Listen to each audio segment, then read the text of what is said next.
Okay. Thank you, Mr. Cantina Band Alien, for the introductory music. And welcome, friends.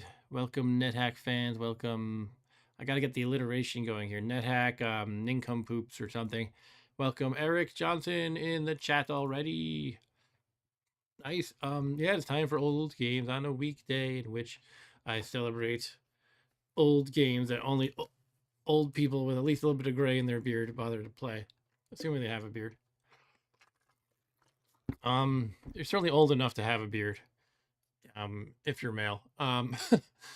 Anyway, yeah, I'm gonna continue this game of NetHack that's been in progress. It's been about 2 weeks. I have Emrin the Samurai. Let's get my drawing tool on board here. Make sure it's working. Um, Bear with me a sec. Of course, it's giving me trouble lately. I thought I had solved these issues, but maybe I didn't save my settings or something. But anyway, yeah, this is my samurai character. He's doing all right so far. He's not super far into the game, but he's handling the challenges he's faced pretty well overall. He did have some bad run-ins here and there where he had to kind of desperately pray to survive or whatnot. Anyway, I can draw on the screen again. Yay. I just had to I actually had it all set up correctly. I forgot the keys I had mapped to my drawing tool. So yeah, I've been playing this series as kind of I won't say a tutorial, but rather than just that's funny. I said I've been playing this series, and what does my iPhone decide to do? Oh, I'm Siri. You talks to me. Anyway, I did not say hey that word. I said I've been doing this series um for several weeks now. I am kind of close to the bottom of the gnomish mines here. Dungeon level 11. Now, what I was trying to say before I got sidetracked with my phone being silly is I've been trying to play this game as if I'm presenting to newbies, like explaining everything that I'm doing.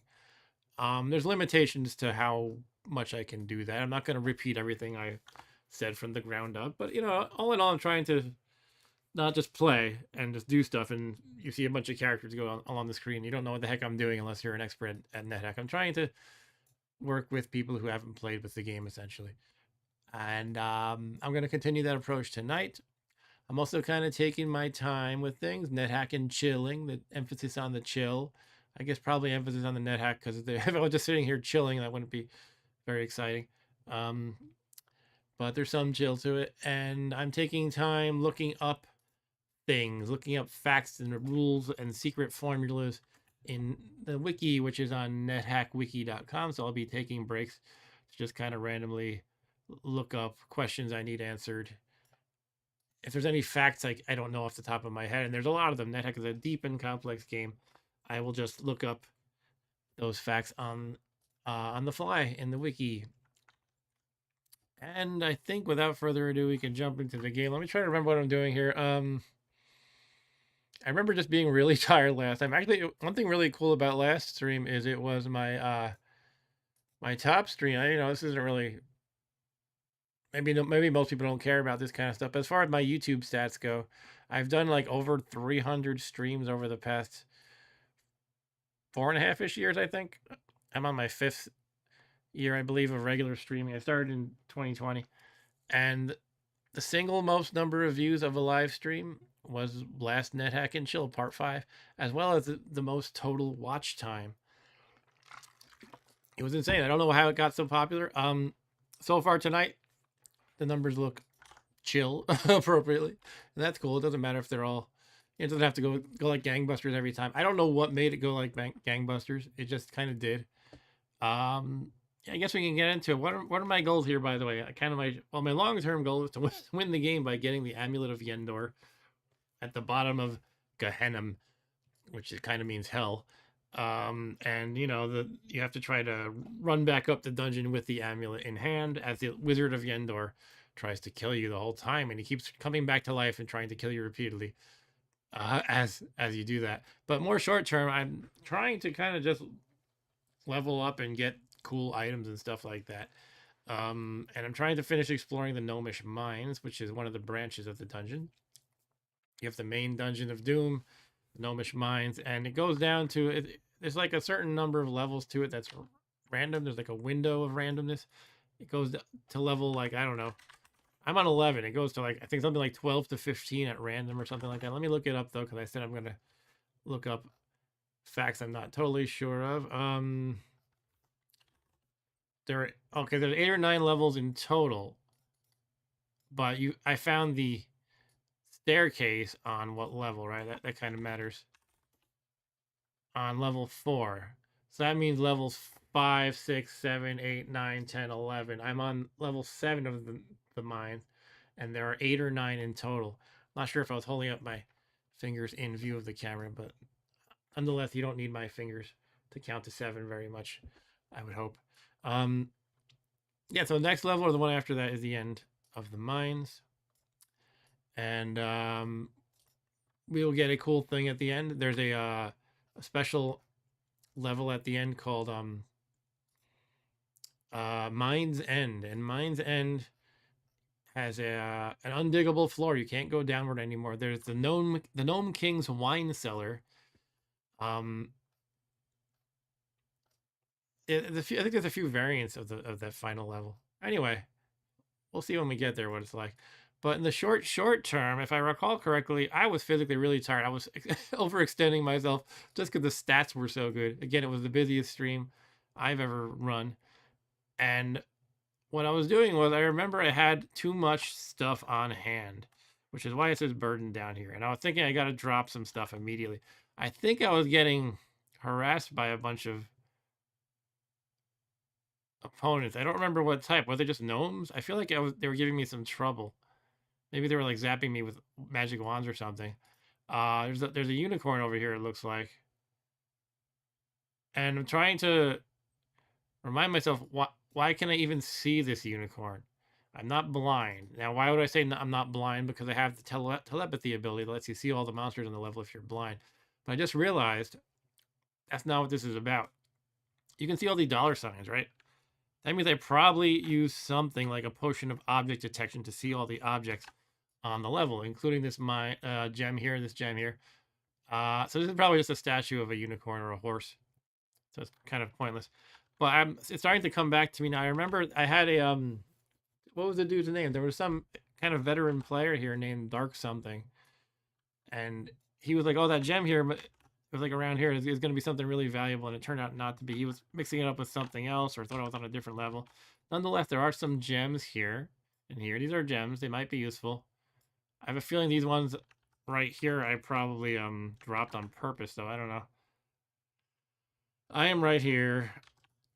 There's some gnome who might give me trouble. I mean, not too much trouble, but, and yet I have this kind of vague memory like they were giving me trouble. I must have fought something kind of tough, but my hit points are fine. I'm full of food, which is good in a way. It's bad in a way that if you do it too much, you abuse I believe, your dexterity or your constitution, one of those two. So you don't want to run around satiated all the time. I'm burdened. Again, burden is really crap. You don't want to be burdened. It's very tempting, especially as a newer player, to just kind of shrug it off. But what you do is when you're burdened, you lose a lot of your speed. And you might think, well, okay, how much? How bad could it be? Well, you lose 25% of your speed. So that can make a big difference. If you're equally fast as an opponent, but you're burdened, they can get in more hits, to like 25% more hits against you. It actually makes quite a big deal. So that might be something I figure out. There's a couple ways I can play that. Is I could just drop my bag of crap and I'll be good for now, and then come back to it before I'm about to go down to the next level. Just kind of carry it with me in increments, sort of. Or I can figure out kind of once and for all what's garbage. I have a pickaxe, which I don't think I plan to keep forever. I think I was planning on using that to dig for some of these gems and stuff. One unfortunate thing is I don't know if it's cursed or not. If I start digging with the pickaxe and it's cursed, it's stuck to my hands, and there goes my but I forget if it requires 2 hands or not. So, but I'd be in a bad shape weapon wise. I'll put it that way. I as that dude Dark something, I want to say like Darkaholic or something. I don't think that was his name though. As he pointed out, I can identify the cursed status, blessed, cursed, uncursed status of stuff, which is also called the beatitude of it. The beatitude of objects by kind of dropping them in front of my pet and seeing if they'll step on it. So I could do that with the pickaxe. I'm not entirely sure I have a pet on this level. I would think I do. I was trying to keep my cat with me. Here's a random magenta potion. Now I'm like, did I just drop that for a good reason? Do I not want to drink it randomly? Here's the thing, I have no idea what it is. So it's possible it's good. Or not something I wouldn't want to drink. You know, sometimes you can have a really good potion, but you don't want to drink it because you want to save it for the right time. But I have no idea what it is, I think. Once you start identifying a lot of your objects of a given type, you can kind of start going by the process of elimination. I don't know if I have the energy to do that today, but you can just look in the wiki, all the different types of potions. You can look at the ones you've identified and say, okay, it must be one of these 5 potions. And you can try to ascertain the risk or the potential benefits of drinking a random potion. So I don't know what I was doing dropping that offhand, or just maybe I just didn't pick it up. I don't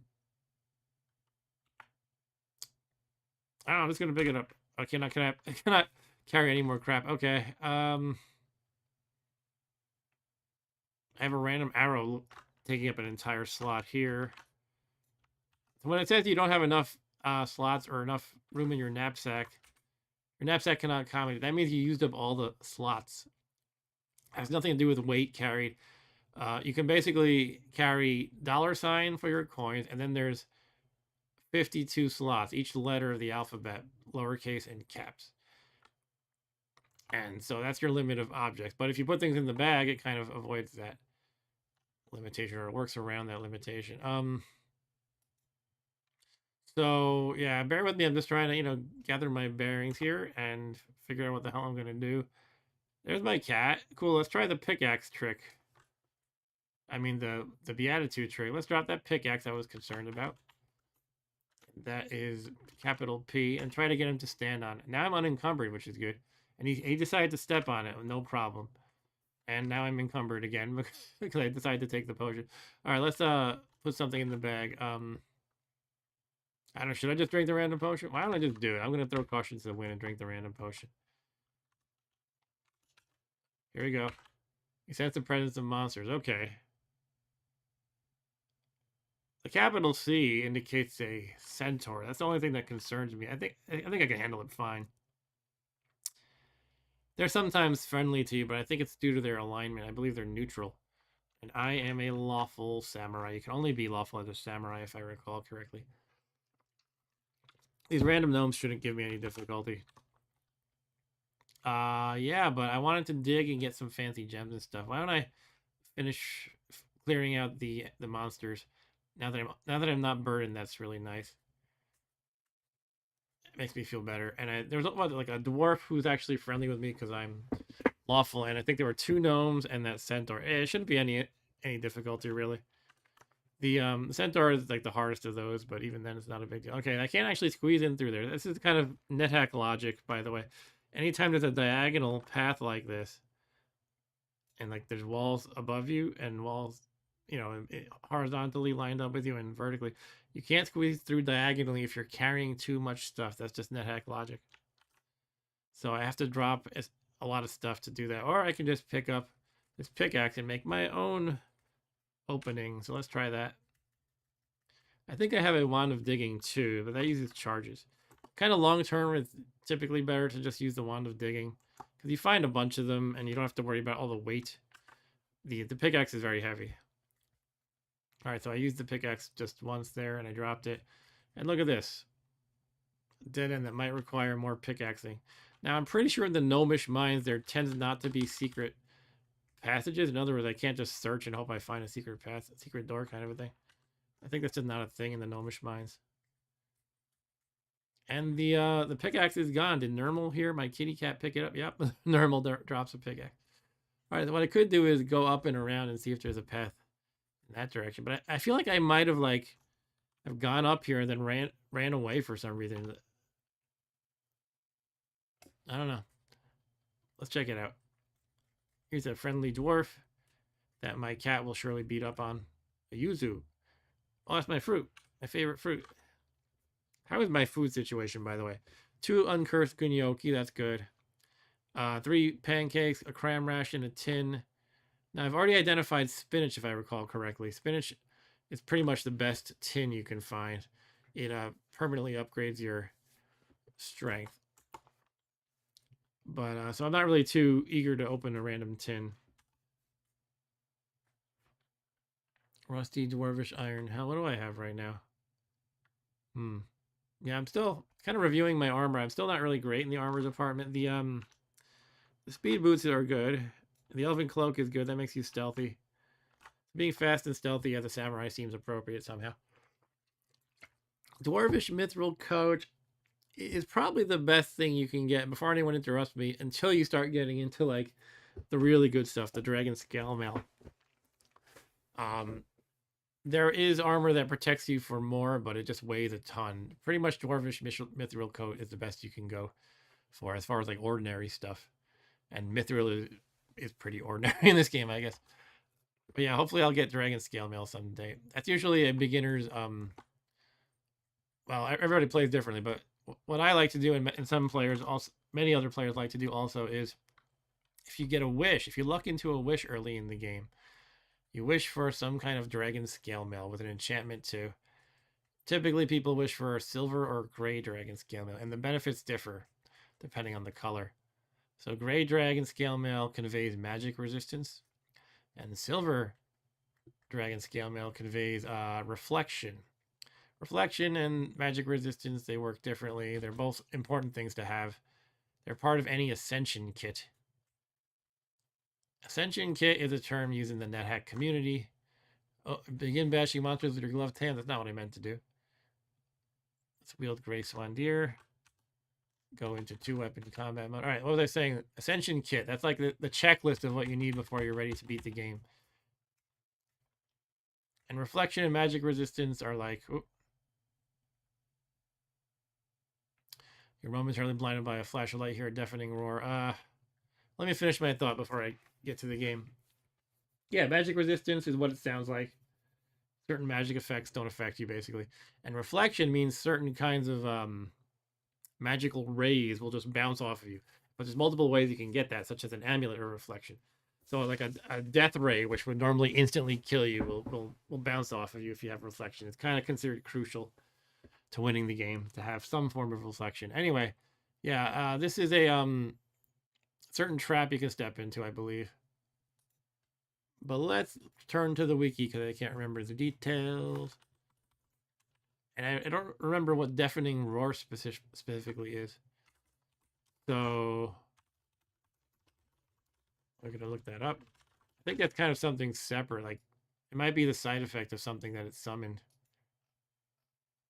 Flash blindness. I'm looking up. I'm on the wiki. I'm in the Wikipedia instead of the Hack Wiki. Sorry about that. I'm not Googling correctly. That's a magic trap. Has a bunch of different effects. That's just one of them. So we got the this one, which is the most common effect of a magic trap.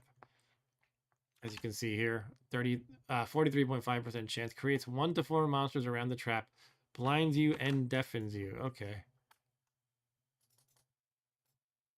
Create monster effect when you're not deaf. You're now deafened for 1d20 plus 30 turns. Okay. I forgot that was part of it. So anyway, it summoned, what did it say, 1 to 4 monsters? It looks like it just summoned a cat and whatever this S is, which is some form of a snake. So we can use the slash key and hit slash again to use the cursor. That's a cobra. That should be no problem. Here's a house cat. I feel bad killing the cats, but I don't really need another pet, so I'm just going to deal with it. Kill the cobra first while the house cat bites me hard. And you can see, even though it's a house cat, which is like a mid-level kitty cat, it does some pretty significant damage. Like I'm not going to say I'm super badass, but I'm fairly badass. I'm a fairly badass samurai warrior. And this mid-level kitty cat has already basically more than 10% killed me. And I haven't even killed it yet. We're still battling.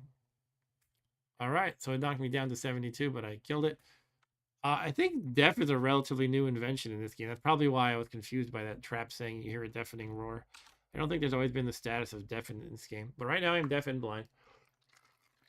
But once again, because I have telepathy as an intrinsic ability, I can see anything with a brain on the level while blind. And this thing has spawned. That looks like a soldier ant to me, probably. Usually those things show up in swarms, so I'm surprised there's only one. That's a giant beetle. That's why. Okay, I saw one of them before, and I think I made a similar comment.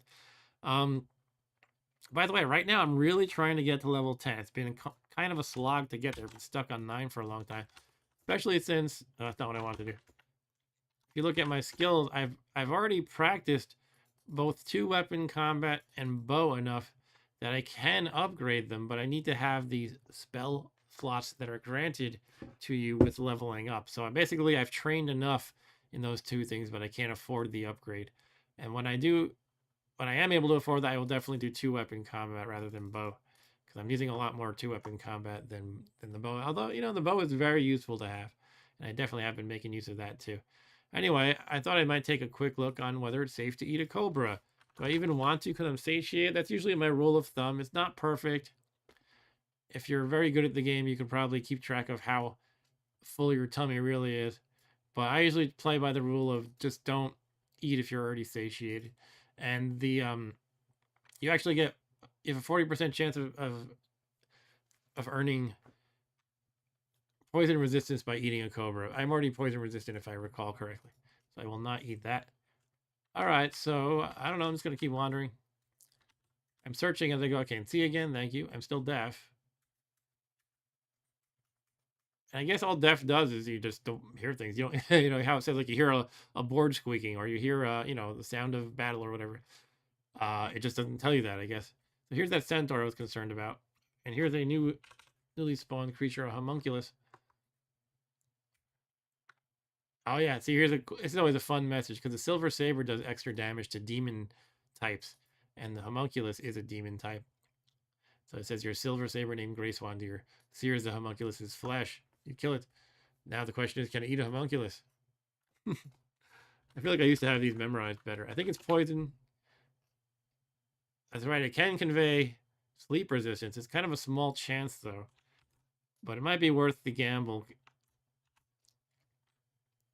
because I don't believe I have that. It is poisonous to eat, but I'm 90% sure I have poison resistance. Now I'm doubting myself a little bit because I don't want to be poisoned. But hey, I have a unicorn horn now, which can cure that if it is poisonous. Because the poison will impact your strength, and it's really annoying. You need either a restorability potion or a unicorn horn to cure that. But let's eat the homunculus with the hope of gaining sleep resistance, which I don't think I have. Must have been poisonous. You're unaffected by the poison, and nothing happened. Okay, I mean it only said 7% chance, so what can you expect? And yeah, I was right before when I guessed this was a statue of a horse type of a creature. So it says a statue of a pony. That's why I was able to see it just from the object detection. But let's check out this centaur a little bit. Maybe he is peaceful. I think they're neutrally aligned, but I can check just to be sure. What am I doing? Forest centaur does not say peaceful or any adjective. So basically, that means he's probably going to want to kill me. Bring it on, I say. He's hitting me with the bow for some reason. He's kicking me. Killed it. Yeah, level 10. You feel more confident in your skills. All right, so yeah, remember I said we could upgrade. Let's do the 2-weapon combat. Ta-da! You're now more skilled in 2-weapon combat. And I can't do another one. So I mean, I have to level up again. Slog all the way up to level 11 before I can pull off another upgrade to 2-weapon or the bow. I think I am going to just do 2-weapon again. And while we're, again, we're doing Nethack and chill here, taking our time. So let's take a look at the stats for 2-weapon combat.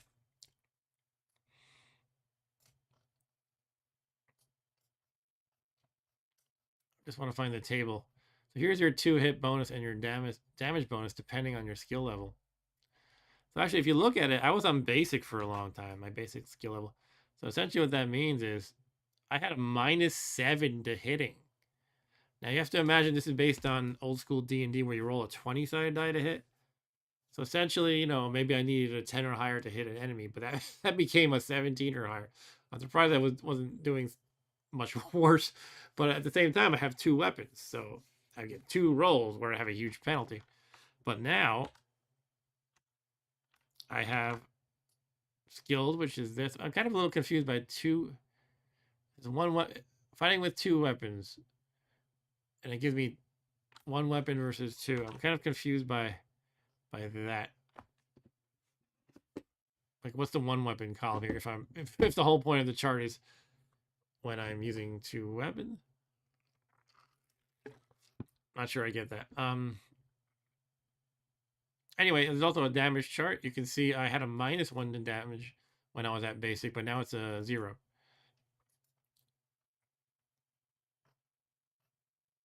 Skill level used by the 2 weapons is chosen from the lesser between your 2 weapon combat skills. And this, oh, that's kind of annoying actually. Lesser between your 2 weapon combat skill and your skill in the weapon used. Okay. So basically when you're at, because I was at basic for 2 weapon, it was counting as basic. I take it back that it was annoying. I thought it was trying to tell me that because I use longsword and a saber, it would only count as basic because my saber is basic. But that's not what I was saying. I was saying that for each of these, it'll use a lesser. So for the saber, it'll count as basic. And for the longsword, in other words, the katana, it'll use the lesser between that and 2 weapon, which is skilled. So yeah, it's really important if you want a 2 weapon to really try to upgrade that skill as fast as you can. Because yeah, as you can see, you know, those penalties are rough until you can overcome them. But yeah, I'm already ready to upgrade it again, it says. So essentially, I just need to get that next level. And I do believe I have a potion of gain level that I was hoarding. Should probably look into it, because usually the time to use that is right when you gain a level, because then you don't waste it, right? Like if I'm 1 experience point away from leveling up, but I don't know it because it doesn't tell you that, it's kind of a waste to use potion of gain level because it just takes you to that threshold, like right over that threshold. But now that I've just gained a level, it might be a perfect time to use it. However, I think the blessed one actually levels you up and then some, like partially up to the subsequent level as well. There's also the point of view that it's much harder to gain the really high levels, so you should save them forever. Well, not forever, but until you're really high. That's a good point of view, and I like to follow that sometimes. But I also realize that it's going to be really nice to get my 2 weapon skill up sooner than later. Let me see if I really do have that. Yeah, I do have an uncursed potion of gain level and a potion. Oh. So I've got 2 of them. Maybe I'll just use one of them or something. I still have a couple, I think, potions of holy water. Yeah, these guys. So I could bless one, in other words. I don't know what beatitude this is. Blessed, uncursed, cursed. I can use the old trick again of trying to get my pet to stand on it just to see if it's cursed or not. But what I may do is I may use a blessing on one of these. I'm thinking about it though, because the blessings are, you know, not unlimited. You saw what I had to. If you saw this, Eric, I think. I don't know who else is watching it. It says 2 viewers, but it does take some effort to gather up all these potions and find an altar and blah blah blah. So they are good to use. You know, you want to use them well. Anyway, let's look up potion of gain level and see what blessed will do for me versus uncursed.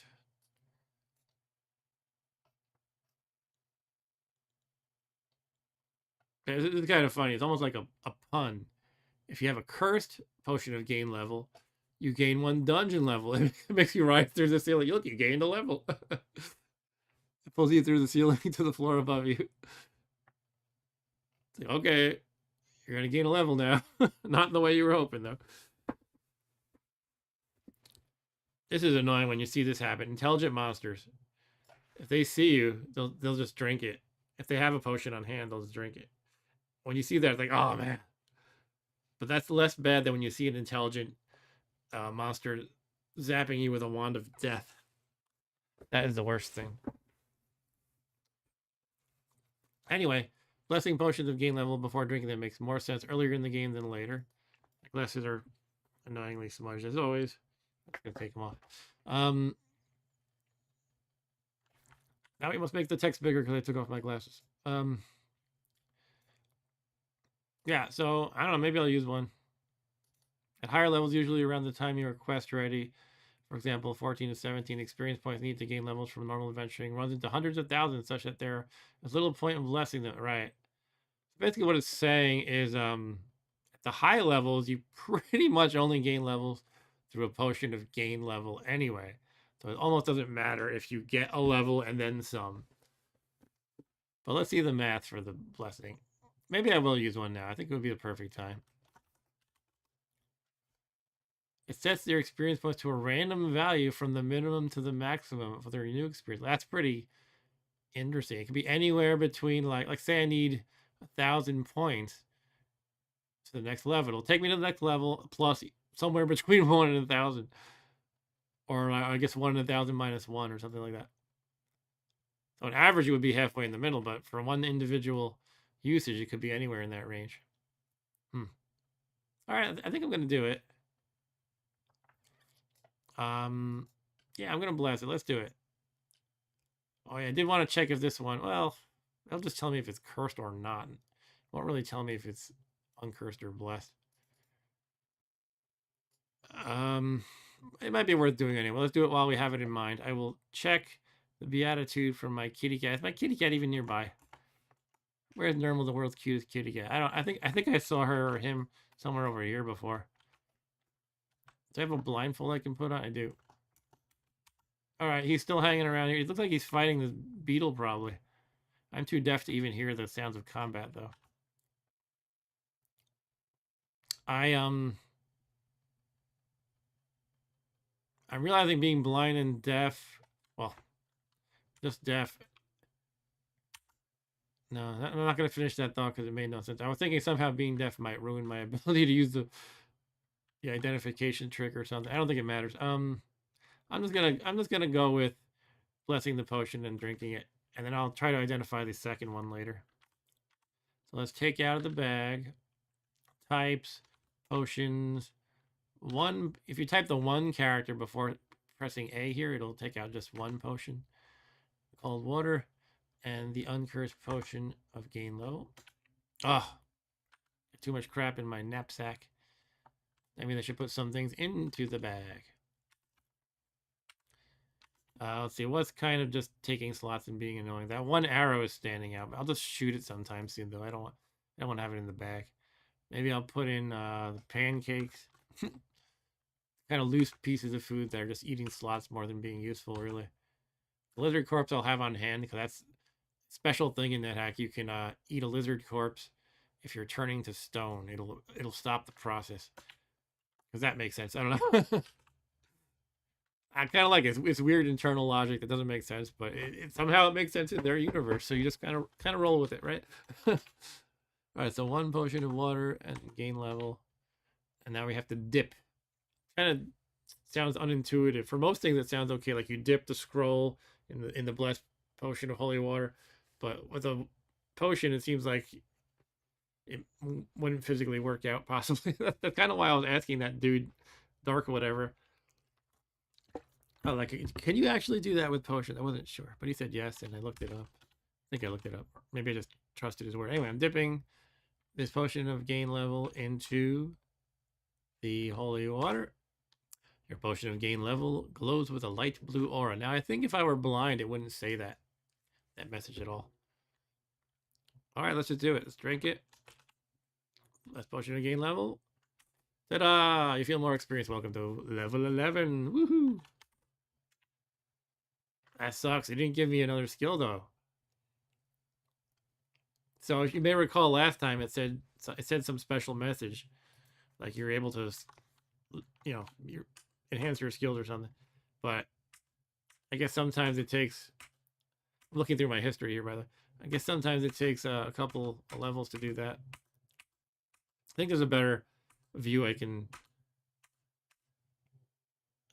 for looking at the history. But yeah, this is the message. You're welcome to level 10. You feel more confident in your skills. So yeah, I probably have to get to 12 to make that fully happen, unfortunately. But why don't we give it a look-see here? Slots.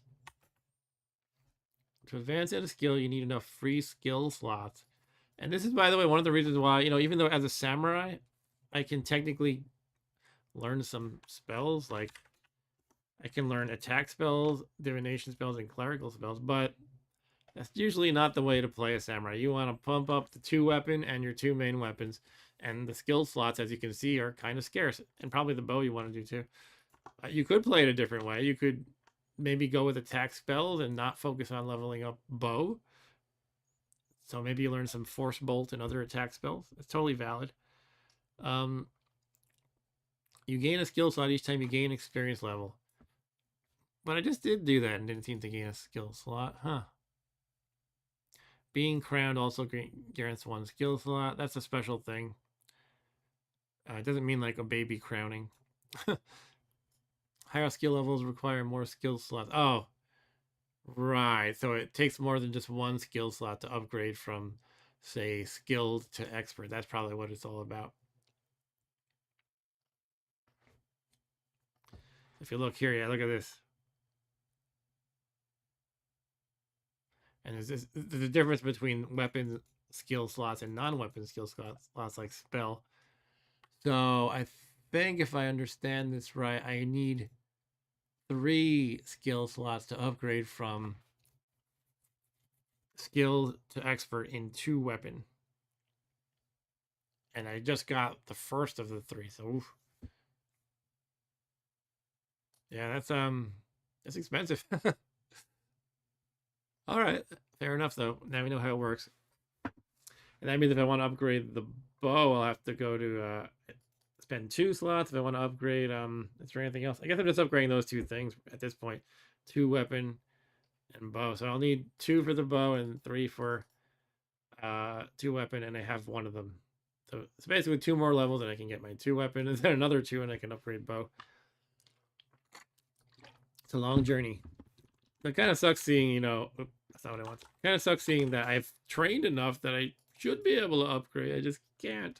I don't have the magical slots, whatever that even means. It's the brain capacity to do it. Maybe I need enough chips for a skill.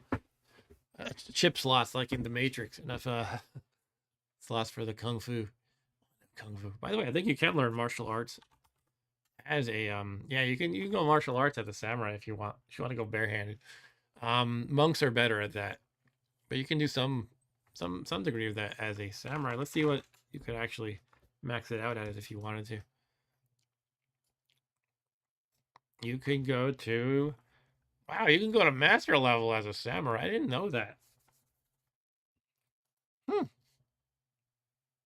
I mean, it seems a little not great as a samurai because they have cool weapons. But I guess you could focus on that as a samurai if you really wanted to. Oh, but the monk goes a level higher. He goes grandmaster. That's his max.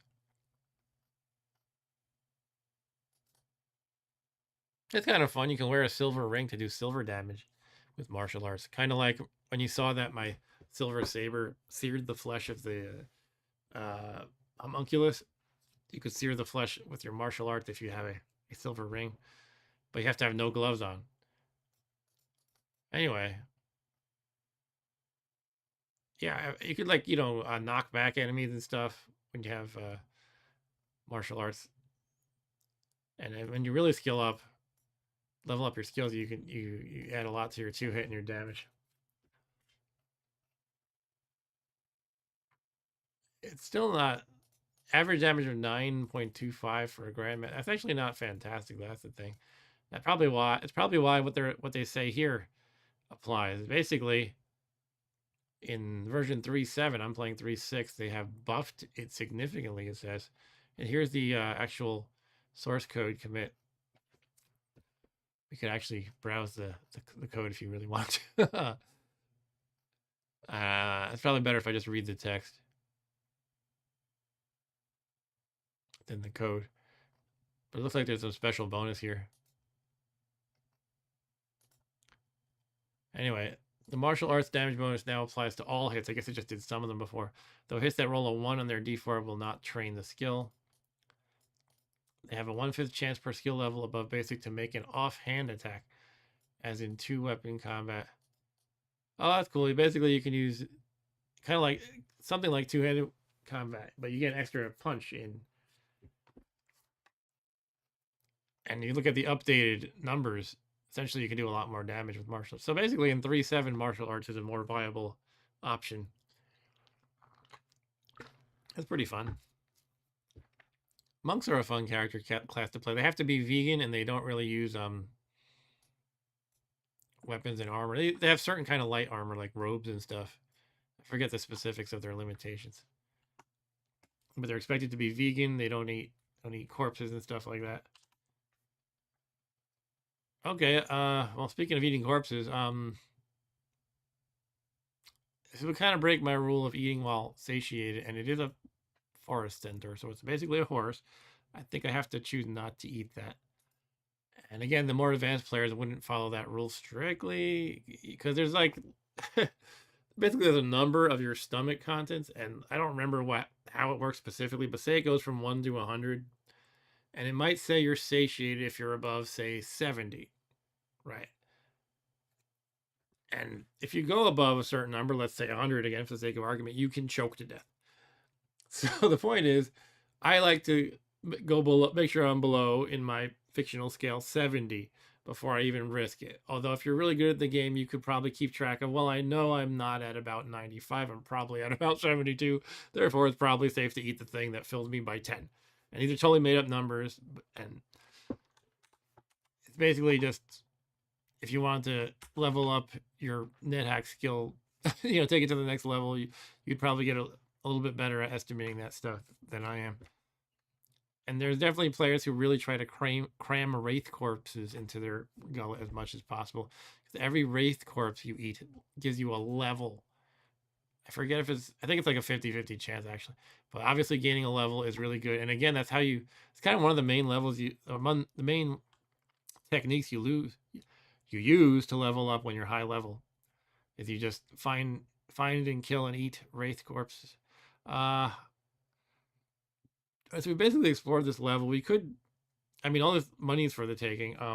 I try not to worry too much about money or spend too much time mining in the walls for it, but you can do that. And the gnomish mines are full of these gems and dollar signs in the walls. Maybe I'll just dig for one of them for the fun of it. We have to go back and pick up my pickaxe or use a wand of digging.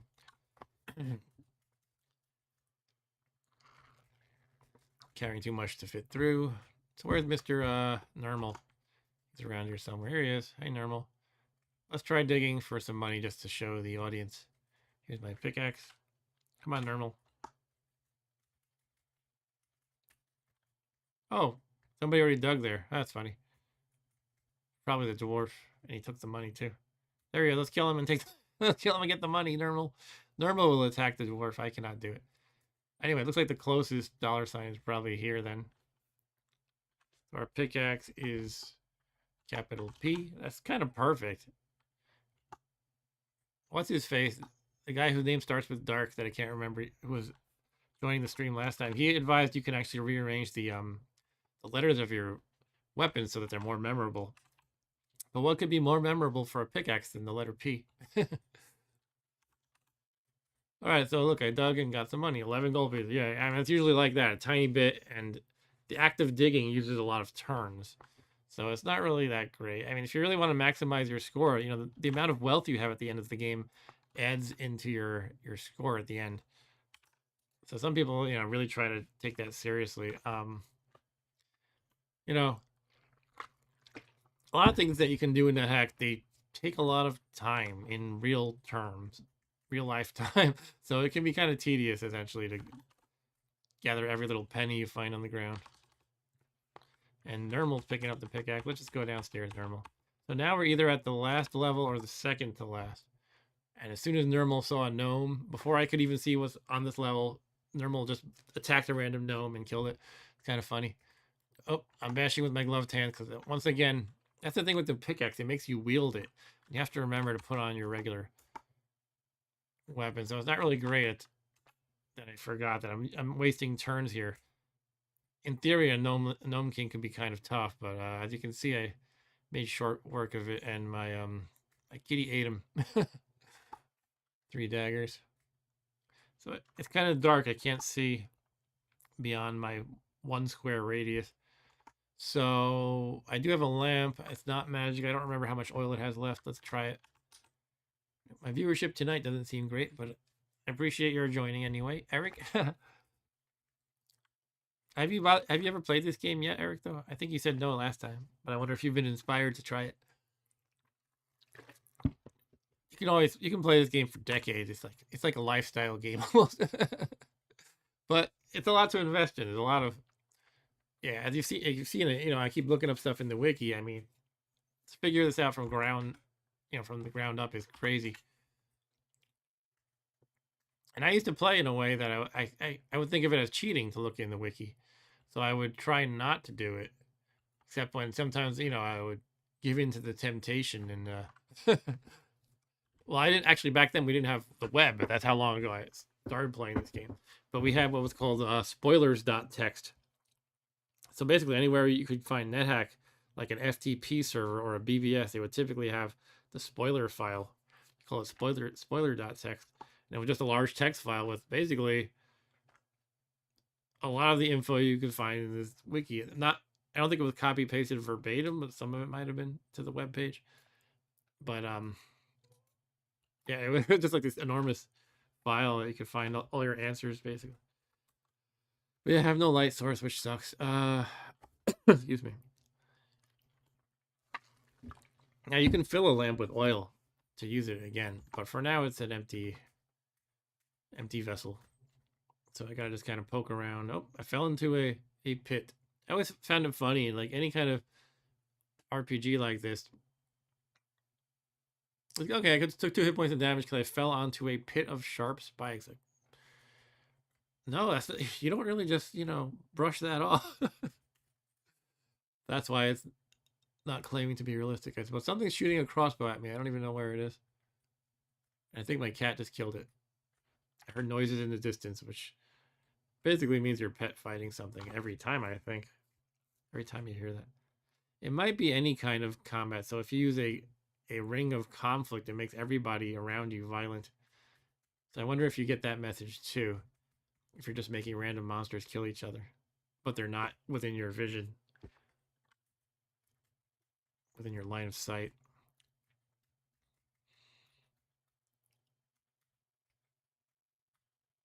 But yeah, there's different GUIs and stuff you can use for this game. Like there's one called Vulture's Eye, is it? So people make actual graphic interfaces for this game if you don't like looking at the ASCII characters. A red Naga. Okay. Does anyone know what a Naga looks like? I'm going to show you. They look like, this is from a D&D wiki. It kind of looks like crappy early 2000s CGI or something, but they're basically snake. I think they usually have more of a person torso, but I guess it depends on the game or the mythology. Here, this one in D&D 3rd edition looks particularly ugly, but it's still just kind of like a person head. Okay, person head on a snake body. I guess they don't have the full torso. All right, let's kill this Naga. 1 hit kill. I think they might give you some intrinsics if you eat them. Now, I've been satiated for a while, so maybe I'm on the low end of that. Yeah, this could be good. You can get 20% chance of fire resistance. It's probably worth taking a chance eating that. It's right here for 20% chance of fire. And I already have the poison resistance, so no big deal. But I should eat that up. All right, I'm gonna assume it should be safe because again I've been running around satiated for a while, and this gnome interrupted my meal, so let's finish the meal now. Feel a momentary chill. I got it. Wow, 20% chance of fire resistance happened. So it's basically saying I feel chill. I'm able to keep my cool, I guess, even if Even if I am lit on fire.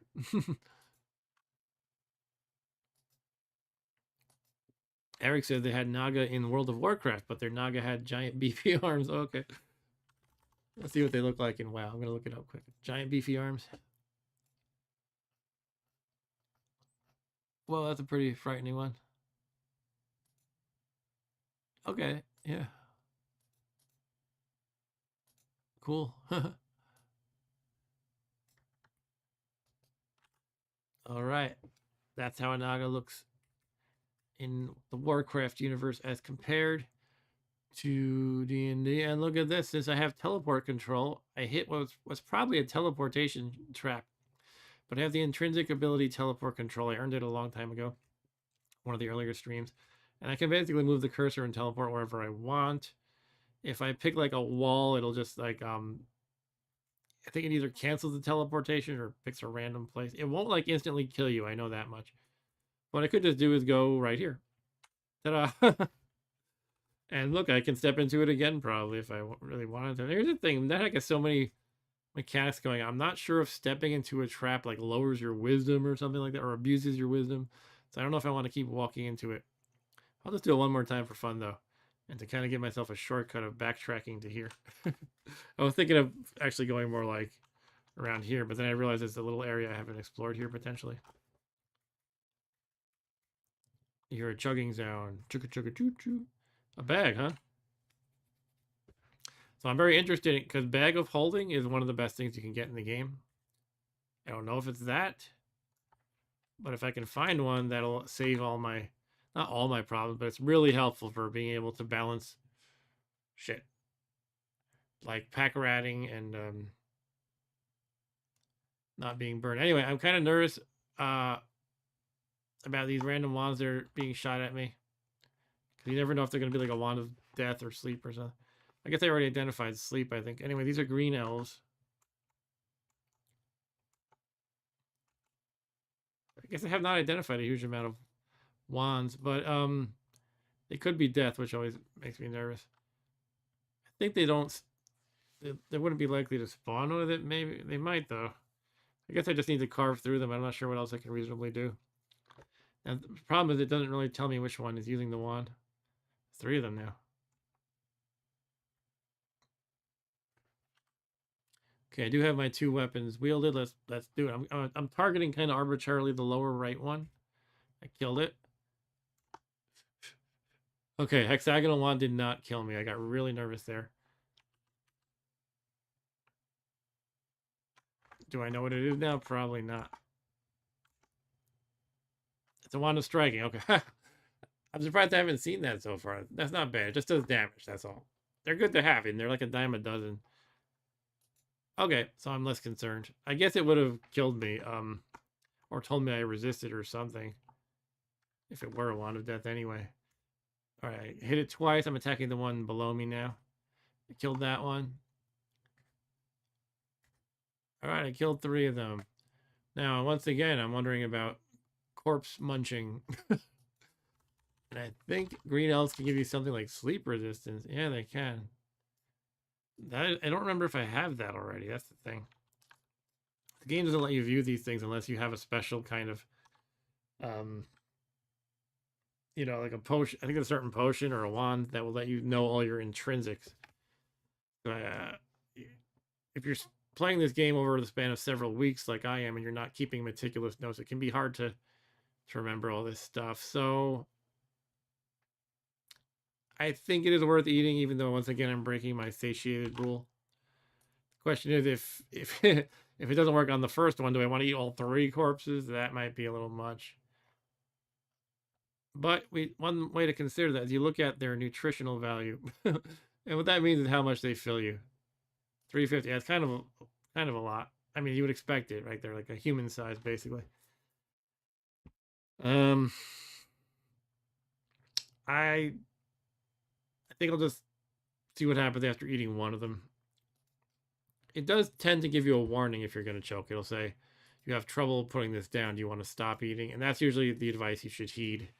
But I don't think that's strictly true. I think sometimes it just lets you choke. Here we go. Okay, you have a hard time getting it all down. Continue eating. No, I'm not going to play with that.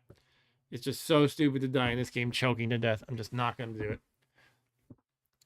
You go on a server like hardfought.org or nethack.alt.org. So many players die by choking to death. There's a risk to it. And if you look up in the wiki the exact risk, you can say, well, I only have a 1 in blah blah chance of dying. Maybe I'll just go for it. Just don't do it. It's so frustrating, and you feel like such an idiot. Like, oh, I just couldn't resist. I really wanted that special resistance, or I really wanted to, level up by eating the wraith. Just no, don't mess around with that. Don't do drugs, kids. Guess that's what I'm trying to say. Anyway, I have an unidentified scroll, by the way. That's interesting. A couple of these coral rings. Coral. Just putting things in my bag. Oh yeah, you know what I forgot about? I found another bag that I wanted to look into. This is the bag I'm putting all my crap in. I'll call it the crap bag. But I have this other bag too. This could potentially be a bag of holy. It could potentially be a bag of tricks, which makes monsters appear. It could just be a plain ordinary bag. But let's try using it once. Okay, that was a bag of tricks. It made this uppercase Y, which is like an ape-like thing, appear. A peaceful Sasquatch. Oh, okay, that's good. There's nothing wrong with a peaceful Sasquatch. I kind of appreciate that. He just wants to mind his own business. Okay, so we know it's a bag of tricks. And it says so here. Those can be nice for if you find an altar, a co-aligned altar. Because, you get rewarded from your god if you sacrifice corpses. So you just stand near the altar, pull a monster out of the bag of tricks, kill it. If it leaves a corpse, if it's something not peaceful anyway, that you kill it, sacrifice the corpse, repeat until you use up all the charges. I don't know how many charges they typically have, but I think at least like 6, 7, 8 of them. And we can look it up. Here's the bag of tricks. 1 to 20 charges. Okay. So there you have it. I think you can charge it up to 50 charges, it says. I'm not reading everything here, but it says it cannot. I see that it says it cannot hold up. It cannot hold more than 50 charges. You can I'm still learning things in this game. You can use the tip command to expend all the charges at once. You're basically just dumping out the bag. Here, let all the monsters out. That is hilarious.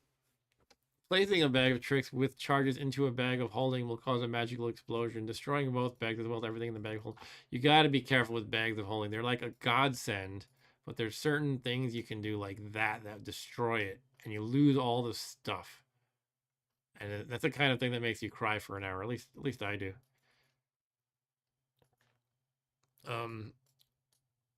The worst thing is a wand of cancellation. The whole point of a wand of cancellation is it cancels magical things. So if you put one of those in a bag of holding, it results in an explosion and you lose all the stuff, just like we read about just there. So, with all that said, what are we doing now? I wanted to pick up this banana. That elf had a banana. Maybe I can give it to the Sasquatch. No, he doesn't really care about that. Wand of striking can be nice to have. Oh, I'm already at my level of burdenedness. That took me over the top. It's good to have a few wands of striking, it's like free ammunition, kind of. I pretty much just one wand of digging at a time, I think, is enough. So maybe I'll just dump one of those. Unless you have a specific reason for it. I'm pretty sure all the wands in this game weigh the same, by the way. Potion of full healing is good. That's going to put me over the weight limit, but that's great to have. Otherwise, I don't need this other... Oh, the elven arrows are good. All right, so now we have to figure out... Play this game once again. What do we dump? I mean, Potion of healing is it barely does anything. I can always dump that. But then again, I do like to have less useful potions so that I can eventually turn them into water and do that whole thing I did last time, or two streams ago, whenever it was, try to make holy water. So I'm going to try to turn to something else other than potions, probably.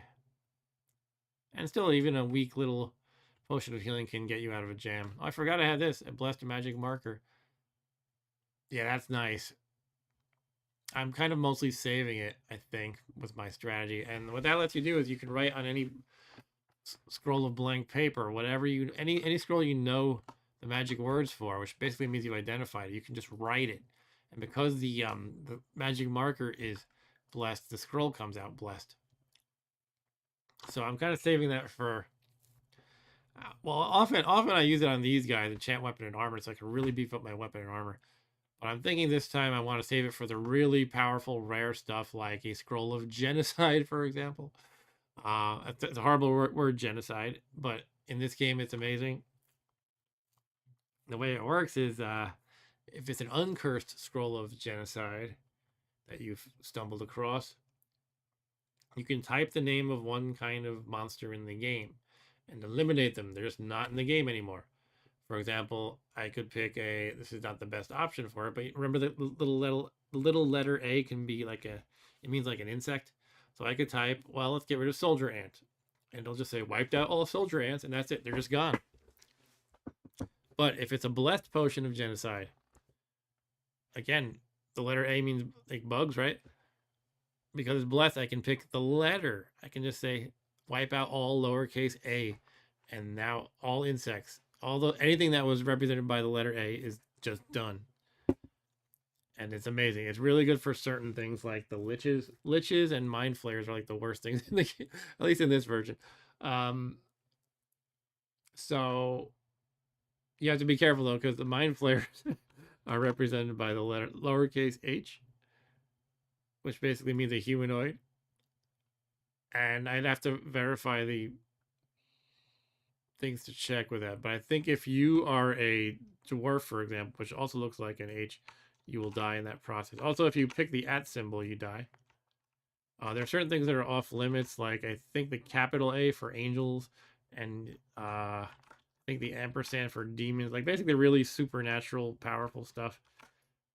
You cannot wipe out all the demons, but it's really good to wipe out liches and mind flayers if you can. There's probably other good options. Rust monsters, disenchanters. Oh, I'm just hurting thinking of those. Disenchanters, they like wipe out your magical stuff. Rust monsters rust your stuff, but disenchanters are worse. Anyway, that that spiel aside, what am I doing? I do want to keep the arrows because it's good to be able to use elven arrows before my yaw. Let's just jump the random arrow, even though it doesn't really weigh much. I think I had some kind when I was babbling. I think I noticed I have some kind of pretty much redundant wands I could probably get rid of. Yeah, speed monster. You know, it's good to have one of them, I guess. What that does is it conveys permanent speed. So you basically zap it once on yourself, once on your pet, and you're good unless something takes it away, which can happen. But I have 3 charges on the one that I have, and I can always find more, so I'm gonna drop these 2. That's H and Q. Okay, so I'm still burdened, but a little less burdened, I guess.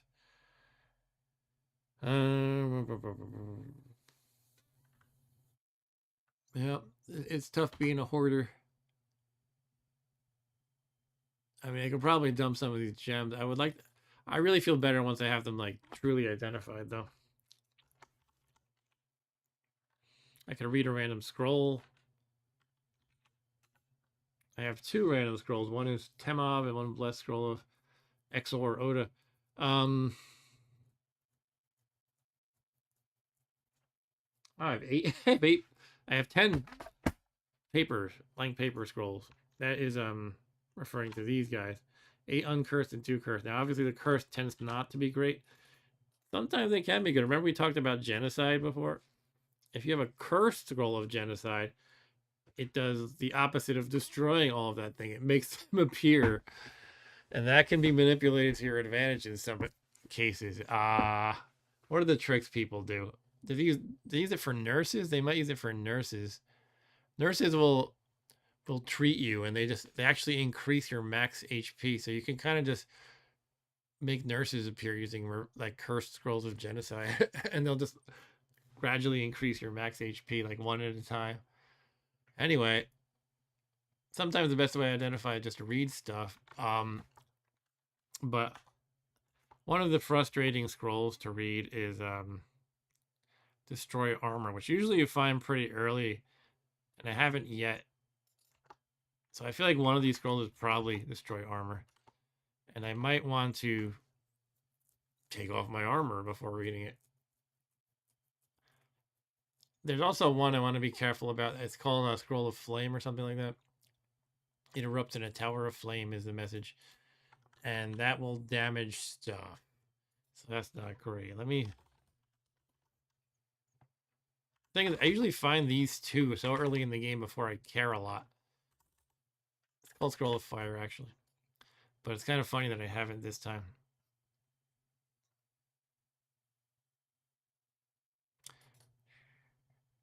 Remove armor and drop scrolls, spellbooks, and potions before reading these scrolls in this price range. Yeah. Wow. It creates a... So you can use it to your advantage. That's what it's saying here, I guess. It deals 2 to 3 fire damage to you and any monsters around you. That's not a whole lot, but I guess if you were that surrounded, it could affect a wide area. It's like a weak fireball.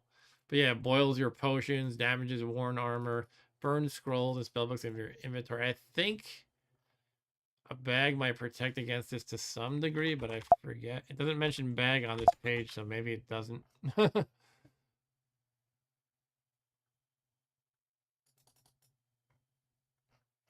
Anyway, I don't want to. Yeah, I want to know what that is before I read it. I could deal with the destroy armor. I could just put on some junk. I mean, I guess I could just drop all my scrolls and take off all my armor and drop all my potions. But I think I want to identify. You know what? I could even write scrolls of identify. That's totally valid to do, and it saves you a lot of time. So I have the blessed magic marker and 8 blank pieces of paper. What if I wrote a blessed scroll of identify? That will what it'll do is it'll identify a whole batch of stuff. Sometimes it does everything, and that is amazing. Let's take a look in the wiki once again. So I do 1 or more of your possessions. Yeah, look at this. If you have blessed, the thing is it's very random, but 1 in 5th chance each of it identifying 1 item, 2 items, 3 items, 4 items, or everything. Oh, to get everything, that would be so awesome. Oh, if your luck is positive, you will identify 2 items instead of 1. I don't know what my luck is right now. So what I could do is wait till I get a chance to find an altar and sacrifice corpses, build up my luck. It'll tell me when my luck builds up when I do that, because it'll say you see a 4-leaf clover at your feet. So I could do that for a while and then follow this strategy, and then I'll at least upgrade 2 items with each blessed scroll of identify. Yeah, that might be something to keep in the back of my mind. Kind of want to identify things now, but you got to be patient sometimes. Patience is a virtue in Nethack and life. All right, so I don't know. Oh, you know what? I've had these rings on for a while, and these are draining my hunger level, basically, my stomach level, and yet I'm still kind of always filled to the brim lately. That's what rings do. While you wear them, you get hungry faster. Once my satiated level or my satiated status is removed, I probably want to take those off. But for now, I'm just going to enjoy the extra protection and the extra strength. My extra strength Advil. Yeah, so, here I am once again, just struggling with what do I want to drop. It sucks. I kind of like some modern roguelikes that avoid having to manage this, and yet this feels so, I don't know. I feel weird saying it feels realistic. I mean, there's so many weird things about NetHack, but I feel like, shoot, this is not what I want to do. Let me stop talking. I accidentally said drop all my stuff. I don't think anything bad will happen, but I hate that I did that accidentally. That in the wrong context, that could be fatal. Maybe not literally, but maybe literally. And now suddenly I am stressed. Why am I... Did I pick up something extra? I must... Oh yeah, I picked up these elven crap. Bear with me a moment. Just drop the elven crap. You don't need all that piles of armor. I'm still stressed. Oh, I can't. I picked up the green elf corpse. Just accidentally, like, scoop it all up. All right. Oh, whoa. I can't believe I can't carry this stuff. What happened? Jesus Christ. Wait, no. How am I not encumbered now? Oh, there's still a lot of crap on the ground. Okay.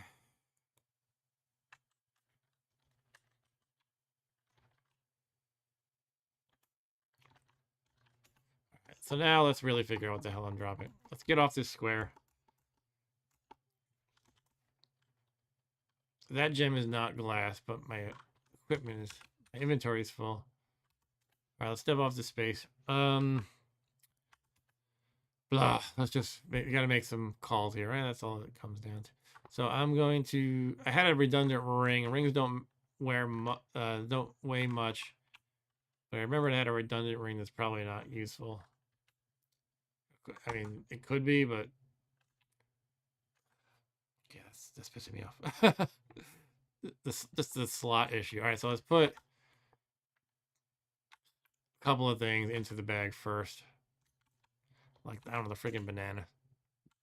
Banana and a cram rash. Fine.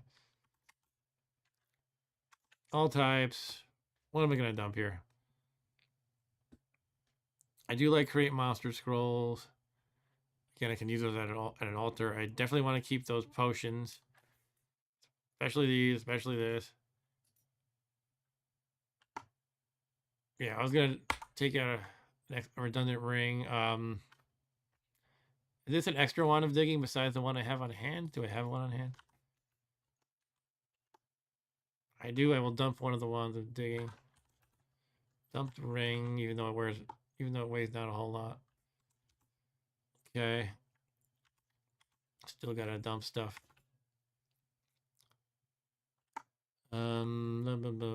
Definitely want to keep the ring of levitation. Looking glass, it can be nice, but it weighs a lot if I recall correctly. I do like having multiple ways to get out of a gem where it's like I have to do something or die. And the way it looks is that looking glass, you just shine at anything unintelligent and it has a chance of being scared and running away. So that is actually quite a good failsafe, even though I hate the weight of it. It weighs how much? 13. I feel like it weighs I feel like I remember it weighing a lot. Let's see what a potion weighs. Those are pretty heavy. They weigh 20. Okay, so yeah, it weighs not as much as a potion, but a good amount still. Let's dump the stuff that I think are probably glass. So again, those don't really weigh a lot. I don't know, maybe just time to read random scrolls or just identify stuff just so I can burn through them. Should I write a potion of I'm gonna do it. I'm gonna write a blessed potion of identify, even though I don't know if my luck is good. And then I can know what things are and just chuck things that are garbage or use them if they're useful. Drop some random class that I don't need, stuff like that. All right, I'm gonna do that. And I'm not really navigating the menus very efficiently at all, but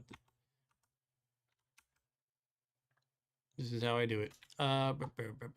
Now here's the thing: when you identify everything, if you're lucky and that happens, I don't think it goes into your containers like bags. So I think I have to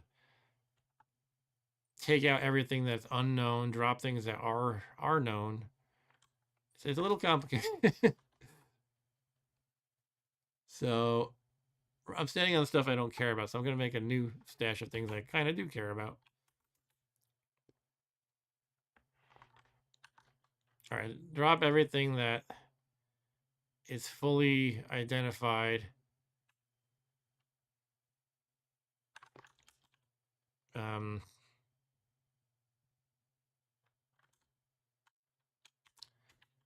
I'm gonna drop the There's a lot of things I don't really quite know 100%. I'll drop the Gunyoki, the Uncursed Lizard Corpse. Uncursed Ring of Teleport Control, Blessed +1 Ring of Constitution, Uncursed Ring of Conflict, Wand of Magic. Now I have to be careful I don't step off this space because any intelligent monster could come along and then pick up random things and use them and zap wands against me and stuff like that. Actually, these wands is good to they would be good to identify because I would learn their charges. Drop a Uncursed Blindfold, Leash, Osaku, Whistle.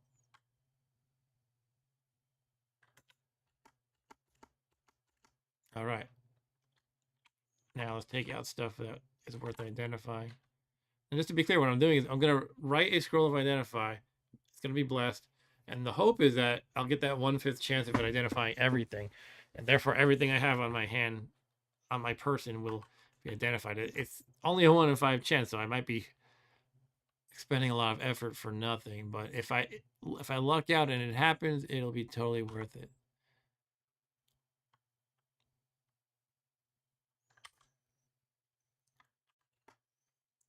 Get those rings that I don't know about. All these gems. Can accommodate more. Okay.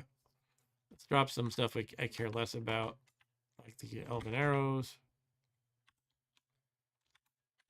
Take out more stuff that's unknown. Gems. Take off these uncursed +0 pair of Yukake. Just drop them.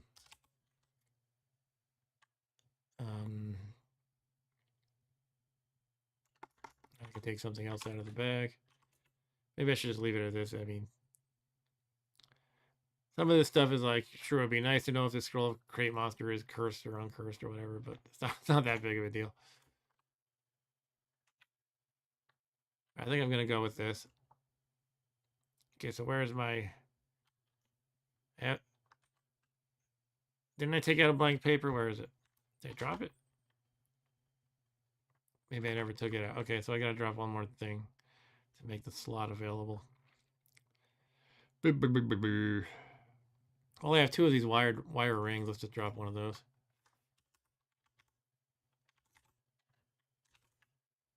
Okay, 1 piece of paper.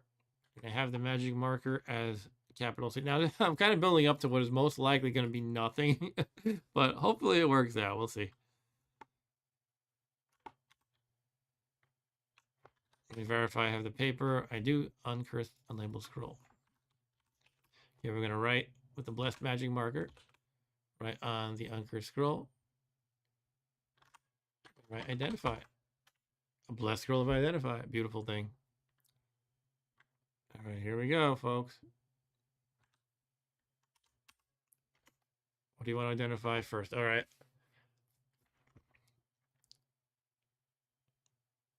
Let's go with the scrolls first, perhaps. Amulet's good to know. Rings.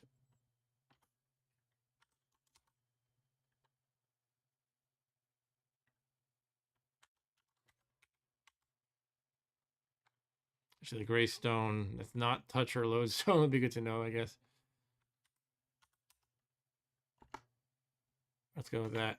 Okay, it only did 2 things, but good to know these 2.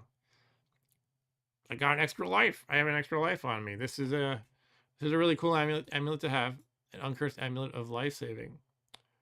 That's an extra life. If you wear it and you die, it dissolves, but it saves your life. That's a great thing to have. And I wouldn't have known it without the scroll of identify. Now, it only identified 2 things, unfortunately, which, again, if you look at that page we were just looking at, that's, I think, the second to worst outcome, basically. It was either this outcome and the asterisk applied because my luck is good, but I'm not sure if it's good, actually. Or it was the number 2 here. So it's good. It's good that some of these things are just so hard to identify through kind of like just trial and error. So I think it was a good play. I might actually do it again.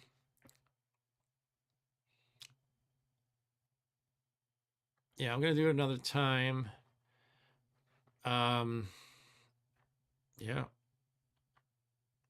So let's get out another piece of paper.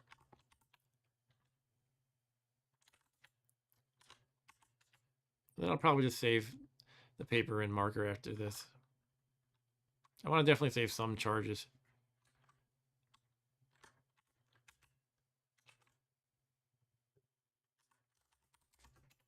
All right, we got a blessed scroll of identify again.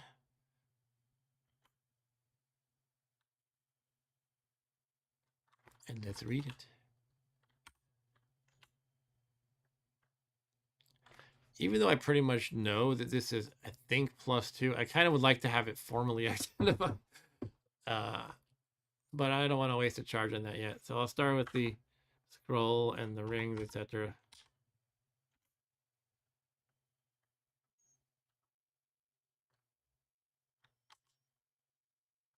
And the random gems if it gets through those.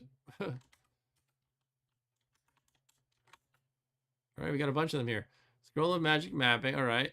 Shock resistance ring. Okay. And an uncursed ring of slow digestion. Okay. All right. So I'm going to leave it at that. As far as identification goes, let's put the magic marker back in the bag. That's a treasure right there. It would be good to actually know how many charges I have on that. But that'll have to wait, I guess. Okay, so unfortunately, I didn't really see anything I want to toss. Yeah. I was hoping some of these scrolls would be provable garbage, like fire or destroy armor. Like, I'm hoping they're bad thing. Hey, you know, Blessed Scroll of Taming is actually quite good. That makes... I have to look it up to be sure, but I think that makes every monster surrounding you your pet instantly. Because the blessed effect is what's taking it to the next level of everyone around you, if I remember correctly. It only affects monsters adjacent to you if it overcomes their monster magic resistance. Tameable monsters will be tamed. The standard restrictions for pets apply. Untamable monsters that were formerly peaceful, such as shopkeepers, etc., will be made peaceful again. Okay. So if you F up and accidentally attack a shopkeeper and he's killing you, you can make him peaceful by reading the scroll of taming. But what does blessed actually do? That's funny. There's actually no mention of bless on the whole page. Huh? Does it just not make a difference? It just mentions curse. Oh, reading a non-curse. Okay, so blessing. It sounds like it's saying blessing. Sorry, blessed and uncursed do the same. They have the same effect. So it doesn't actually matter that it's blessed. But a cursed one has the opposite effect. It makes peaceful monsters hostile. That's kind of funny. All right, so let's put some scrolls in the bag. I think I'm going to drop some of the gems. The ones that you tend to collect tons of are not usually very valuable, especially if you're not like deep in the game. And if I mess up and drop some valuables, I guess it doesn't make a huge difference. I guess I should, don't I have a touchstone or something? How does that work? So it's not touch, not touch or load. Can't you like engrave with them to see if they're soft? I think you can. I think you can. Let me try that.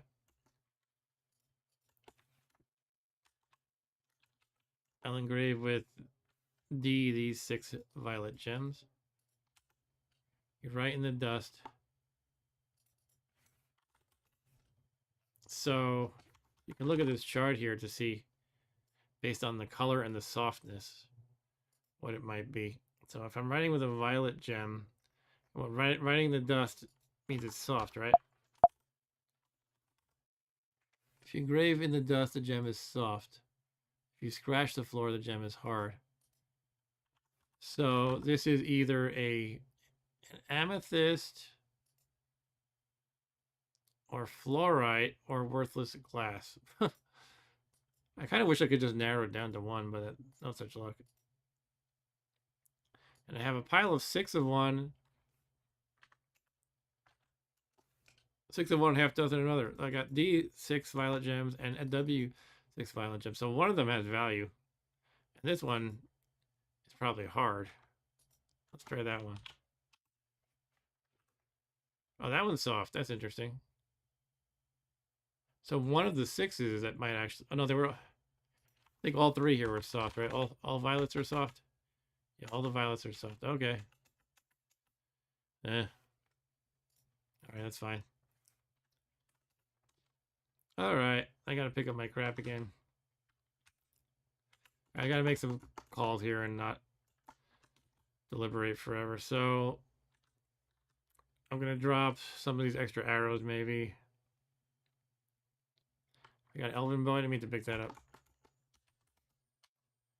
Drop pick up good stuff only. Don't know what the wire ring is yet. Conflict is good to have. So conflict can be awesome to have. Teleport control. I have that intrinsically, but I feel like I shouldn't just dump it. Maybe I will just drop it. That kind of seems like a reasonable call to make if I have it intrinsically. And I keep picking up this crap by accident. Conflict. Can't accommodate more. Put in the gems. All the gems go in.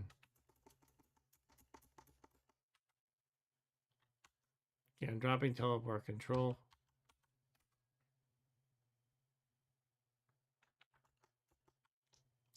Now I'll do my usual trick of annotating. Ring, keyboard, cont. It's kind of that stupid thing to drop in a way, but I have it intrinsically. In other words, it's not like it's weighing me down much. And yet I am not burdened anymore, but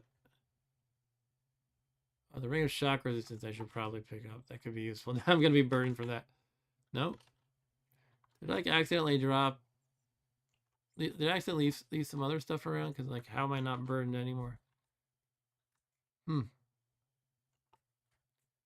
I feel charismatic for some reason. Oh, that was there's a trap, that magic trap. Sometimes it just has a random effect of giving you a charisma point permanently. That's good. Can't complain about that. Okay. Kind of really confused, though. I'm like, shouldn't I be burdened? Makes me feel like I accidentally lost something. Anyway, I guess I should just roll with it. So, what's my plan next? I don't think I have a plan. I'm just kind of getting bogged down in encumbrance nonsense. Let's wield the katana, exchange, wield the Gray Swan Deer, 2-weapon combat, put on our armor again. I think we have everything on. Except I dropped and picked up the Yugot K again, the gloves. Okay. Yeah, let's put the potion of gain level in the bag in case that actually helps protect it. I'm not sure if it does, but I just want to use that again. Well, I think I've been operating at level 11 a little bit. So maybe I want to get up to level 12 organically, and then I'll use that potion. I can bless it again, even maybe. That's right. I used a blessed one, so I'm partially up in this level. I don't know how far, but I'm somewhere between like basically 1% and 99% of the way to the next level because of the way those blessed potions of gain level work. So here's the gray stone, which can be good. It can be a lodestone. I think I might be at Mind's End. By the way, my character's title is currently a Joshu. I was a ninja before, but now I'm a Joshu. And the question is, how do I want to kick this thing? It's kind of up against the wall. I could waste a charge of a wand of digging, and I'm just gonna do that because they're kind of a dime a dozen. And now wall glows in phase. It won't let me use it. That means this is a special level, which does imply that I am at Mind's End. Why don't we look up Mind's End? This can have one of a few different layouts, if I recall. Yeah, I believe we're there. Each of which is guaranteed to contain a luck stone. That might be a luck stone right there. So it would probably behoove me to get that. But I just can't do the kick test. That's the thing with a lodestone. Lodestones are horrible because they're cursed. You can't drop them. and they weigh a lot. And as you can see, I struggle with encumbrance in this game as is. But one of the easy tests is if you kick a lodestone, it'll just go thunk because it's supposed to be a supernaturally or magically heavy object, so you can't just punt it. So that's a good test you could do. But what I was trying is, it's up against a wall. I don't have any way to get to a direction whose opposite isn't blocked. So I tried digging through this wall, but it said I could not do that because it's a special level. So I could just try to pick it up, but that might be risky. I think the best thing to do would be to get my pet to try to stand on it. Anyway, for now though, I'll just leave it. It has an undiggable floor, but does it have undiggable walls? All right, so there's a few different levels, like the Mimic of the Mines. That's one possible level. It looks like, oh, this is where I am. Okay.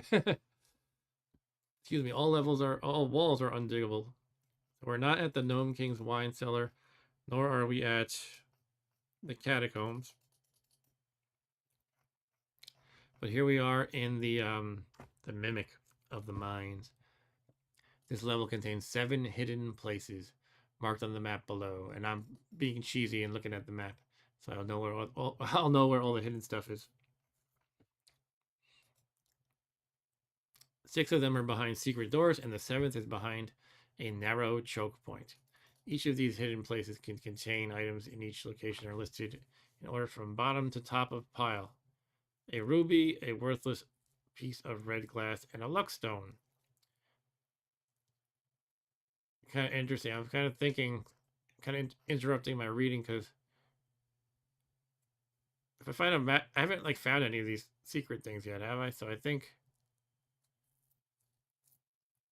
that was just like a gnome carrying a random rock, honestly, but we'll see. Anyway, from bottom to the top of pile. This can help me identify which pile, right? So the one on the right is going to be the thing I see on the top, but I might not know what it is. I might not have it identified. Anyway, it looks like there's a luck stone, a lodestone, so we got to be careful. Those will both show up as gray stones. A mimic pretending to be a luck stone is one of them. A lodestone, oh good. So basically all these piles are going to have a gray stone, and I haven't really truly identified any of them. So the first thing to do would be to try to kick it if it lets me. Otherwise, I'm randomly guessing, and that won't be good.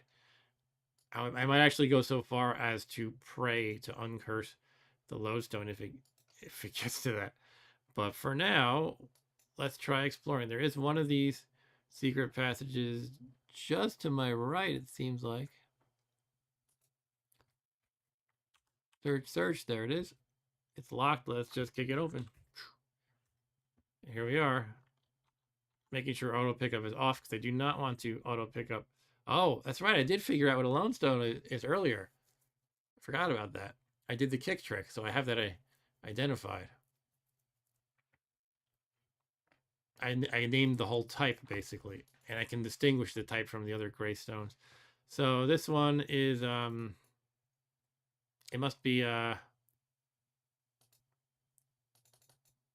it's this pile here, the one I have highlighted.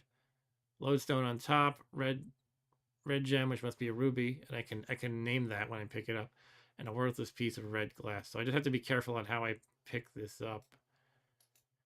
God, I hope I use the user interface correctly. Okay, comma will do it and give me the choice. I will pick up the red gem only by pressing A. Okay. Now I'm burdened because I was that close to the edge. But I'm going to name it a ruby. That's good to know that it's a solid gem here. Name the type of an object in the inventory. I want to call the recently, oops. It was letter M, by the way. So let's do that. Call M a ruby. Ta-da! I figured something out. All right, should I drop some crap? Oh, I still have these random mods of speed monster that I don't need. Okay. I mean, there could be an enemy who picks it up and speeds himself up, but I'll just deal with that.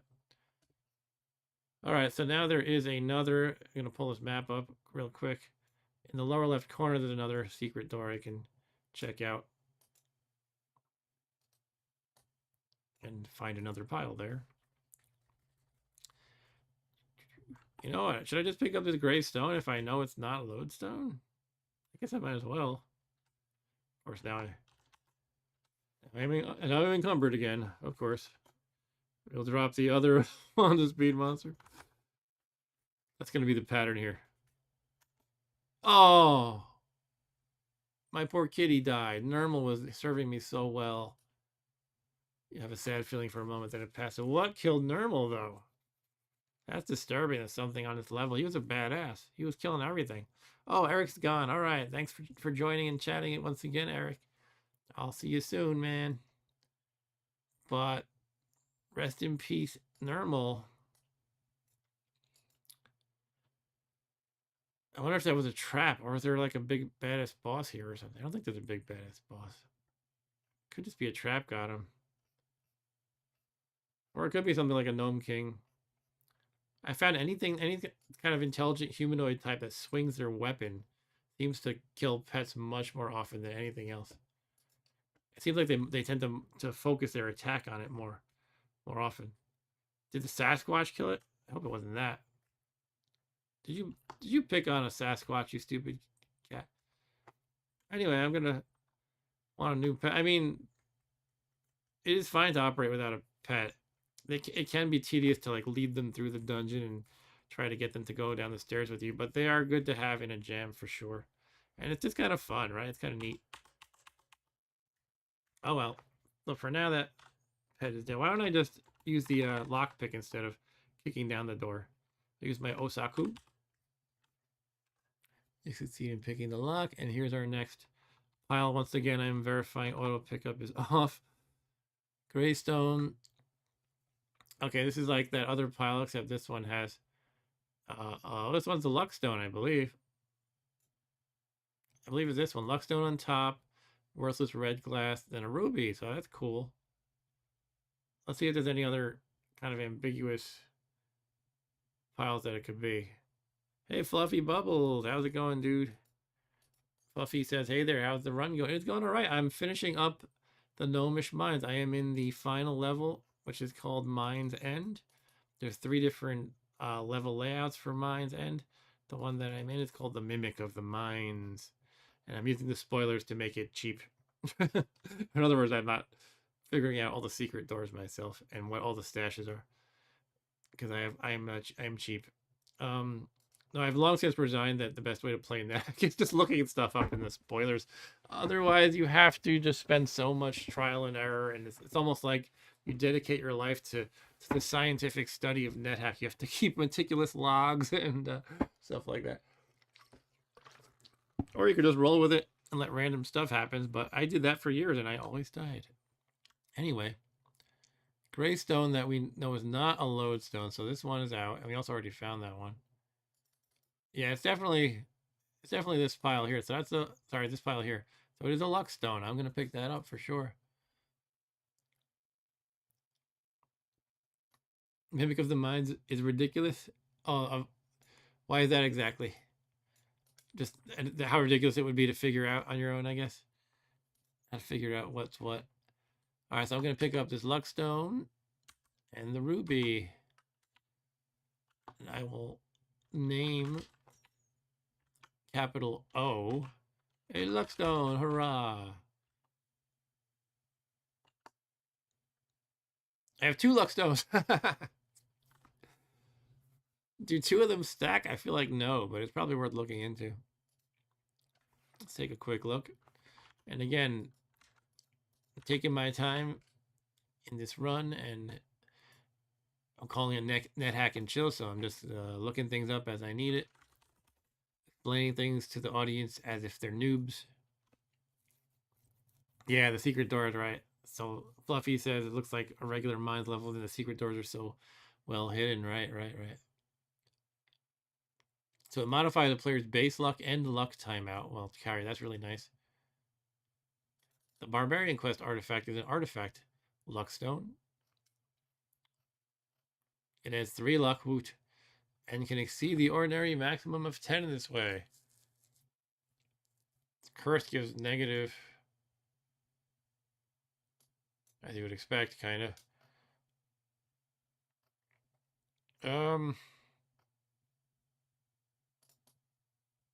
It's good to know the beatitude as soon as possible via altar or identifying, so you can see when it gets cursed. Yeah, that's true.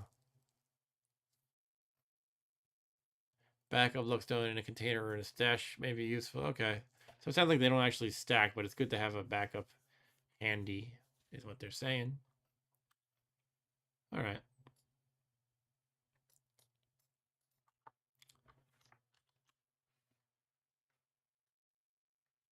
Green gem. What's this random green gem next to the stash? Huh, might as well get it. Huh. Okay, so the question is, do I want to drop junk to be unburdened? It's probably always a good idea. Since I'm still hungry, I don't anticipate anything killing me, but I should have this amulet of life saving on. And I say because I'm still satiated is what I meant to say, not because I'm still hungry.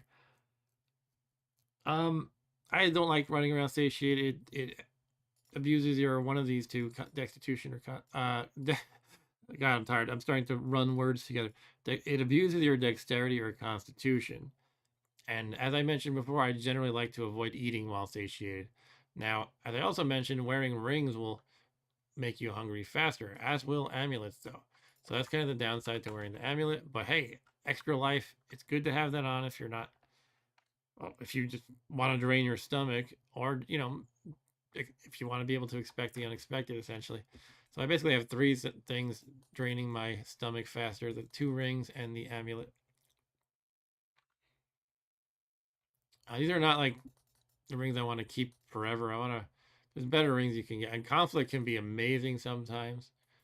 There's kind of resistance stuff can be great. I don't think I need 2 shock. I didn't realize I had 2.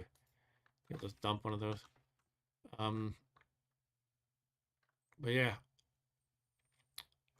I do need to drop a few more things. Probably, I'll just dump one of these magic missile wands. Sure. I just hate that somebody might zap it at me, but I can survive a magic missile blast. That's kind of always my problem with well, aside from hoarding things in general, I might hoard like, well, you know, it could be nice to have 3 wands of striking and 5 wands of magic missile. You gotta let things go. Ultimately, it's not worth being burdened. All right, so we're looking at the map again, and it looks like the next stash is going to be right here. There is a star over here, though. Oh, that's one of the stashes. There's just not a secret door there. But if you look, remember I said earlier how you can't squeeze through diagonally unless you are not carrying a lot of stuff. And because this level is special, you can't dig through the walls. So that means I have to drop a bunch of stuff like right there and squeeze through. I guess I'll just do it. Part of me wants to like clear out the level first so nobody can pick up good stuff I might drop. I'm not really that concerned about it. But and yet something killed my pet, right? I'll just drop stuff. What is the actual rule of thumb there? Is it a certain amount of weight or a certain number of objects? I never really knew that. I don't know how to look it up. Like, what do I even search for in the wiki? I can always just Google for you or oh, sorry about that. You are carrying too much to get through. Let's find out for once and for all what that actually means. I mean, I know generally what it means, but I don't know if it pertains to weight or number of items. Okay, it has to be your inventory weight has to be 600 or less. Huh. That's that would mean dropping a lot of stuff. I think my armor alone is 150. My body armor, the mithril. And I'm looking right here, by the way. I mean, I guess it's worth doing. All right, let's do it. Christ, I'm so scared someone's gonna take all my crap and zap all the wands and things. I guess I'll just dump things that they can't really make much use of. Like, oh, are they gonna use my Yumi and my arrows? I mean, they could, but I don't even know who they is. This fictional they I'm talking about. Maybe I'll keep I can put the potions in the bag.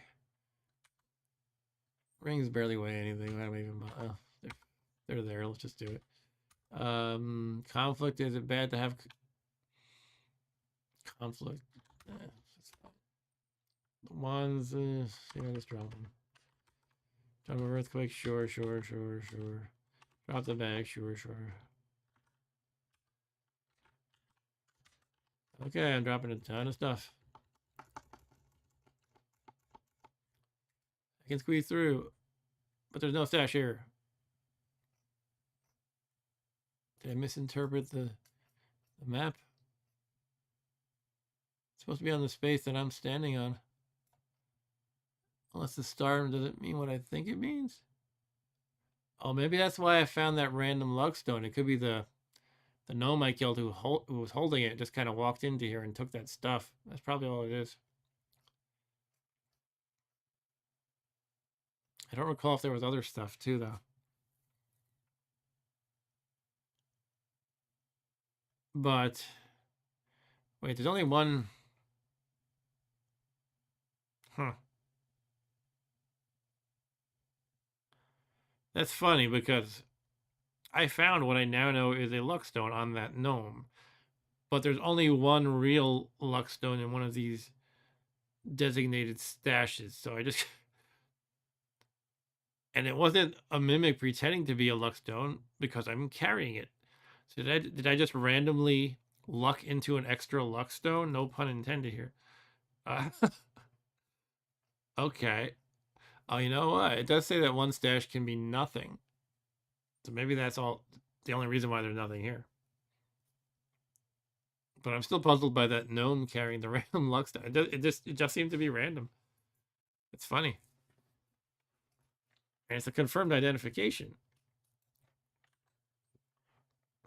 Okay, so this one was a nothing burger, as they say.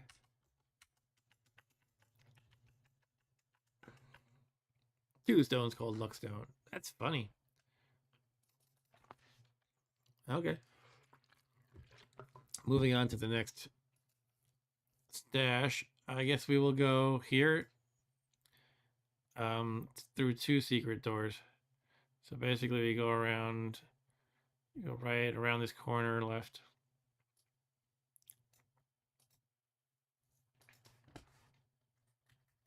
Oh, shit. I'm finding something. Something there you can't see. Am I wielding my weapons? Yes, I am. Well, it's something that's attacking me, definitely, right? So it's not like I'm bashing somebody peaceful accidentally. That might be what killed my pet, perhaps. Stalker. They're the ones that can just like eat you whole or something. That might be it. And you hear like a sound like gulp or something. I think. Let's look up stalker. It's always invisible. Always generated invisible.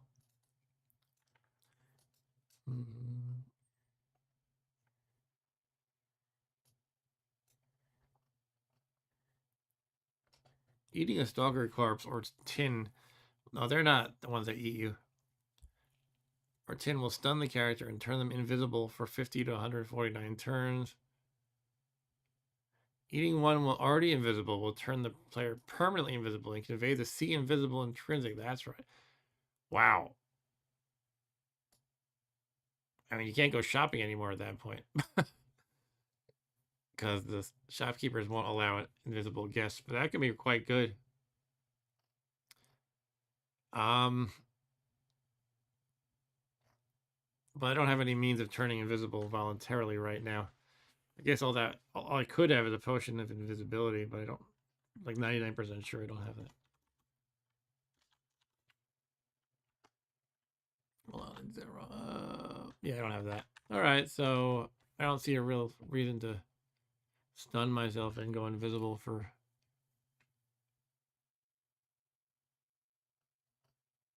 I'm reconsidering that statement actually. No, I mean, I guess if you run into a bunch of them, you can eat one and then the other, and then you're permanently invisible and can see invisible. I think it's probably worth it, even if you can't shop any longer.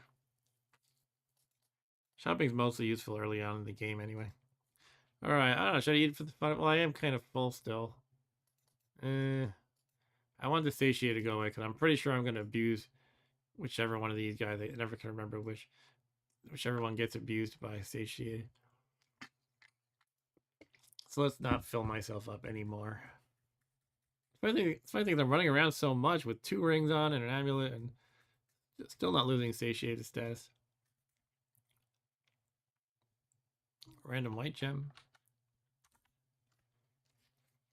Anyway, we're going down here. 2 Gunyogi. Oh, I'm going to be Smoky Potion. Interesting. That could have a genie in it. Genie in a bottle. Well, I want the food even though I'm going to be burdened once again. But let's take a look at the Smoky Potion business. Let's read the story on the Smoky Potion. Smoky and Milky Potions are 2 of the randomly generated colors of potion. They can be any type. However, they are noteworthy because they have a chance of summoning a monster upon quaffing. The Smoky Potion may summon a genie, and the Milky Potion may summon a ghost. Quaffing a Smoky Potion has a chance of producing a genie. So 1 over 13 plus 2 times n, where n is the number of gene that have been created in this game. Isn't genie the plural and jinn the plural? I don't know. Jinn the singular? I think they're reversing it here. Anyway, maybe I'm wrong. I don't know. N is the number of jinn that have been created in this game. All right, so basically n would be 0 in this case. So it would be a 1 in 13 chance of producing the genie. And does blessed status help it? I guess not. Actually, it does.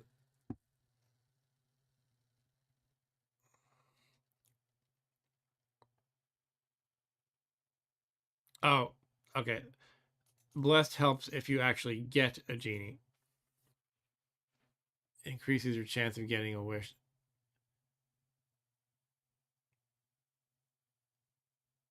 Overall chance is making me try to understand. Is it saying, like, would I have a 7.6% chance followed by a 6.15, or is it saying the overall chance would be 6.15 for a blessed? It doesn't seem worth. Well, let me think this through. I was gonna say it doesn't seem worth using a holy water just to increase those odds, which will still very, very likely not work out in my favor. And yet, that is such a hugely powerful thing if you do get a wish. And I can always make more holy water.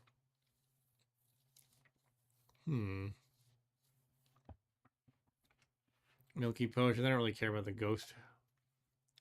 Let's check out some strategy. Because of the possibility of a wish, it is worth blessing and here I am debating, and this wiki is just like, nope, it is worth it just plain is worth blessing and quaffing all Smoky Potions, even if they're an otherwise useless or harmful type, especially because harmful potions are less harmful when blessed. All right, so yeah, so it could be another type is what it's saying as well. And it is worth looking at what we have not identified potion-wise. We've gotten a lot of them. Look at this. So it's saying is, well, these are just the possibilities of negative potions and what'll happen if you drink them blessed is what it's saying. I already know polymorph. That's one thing to be careful of because it'll break your armor. I think that already happened to me before early on in the game. I have so many identified. I think it's a good chance of it being a genie. But I don't remember how this works. Should I, if I have identified the non-genie Smoky, should it show up here? I think it would, and I don't see that here. But I'm not entirely sure. Maybe it doesn't work like that. It might just be that it's genie or a random one. And you never quite identify it, but I don't know. All right, I guess it's worth blessing and trying then.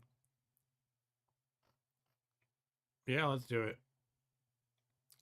And I'm looking at all the possible negative effects of these guys. This is all the negative stuff. I can handle any of these. It is worth going over which ones could it even possibly be, though. If it is a random one independent of what you've identified, I guess I could get polymorph. I guess I don't really understand how it works if it's not a genie. If the monster appears, the potion does not have its normal effect.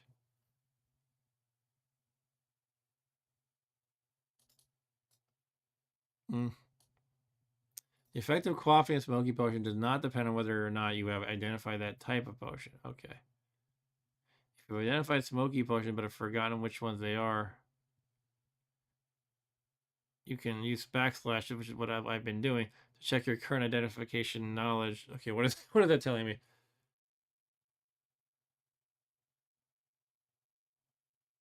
So it sounds like you can identify smoky, but sometimes it'll independently decide to be a genie. And so I have not identified it, meaning if it's not a genie, it's some unidentified thing. If I'm understanding this correctly, it's not any of these. But if you look at their list of bad things, do I know all of these? I don't know sickness yet.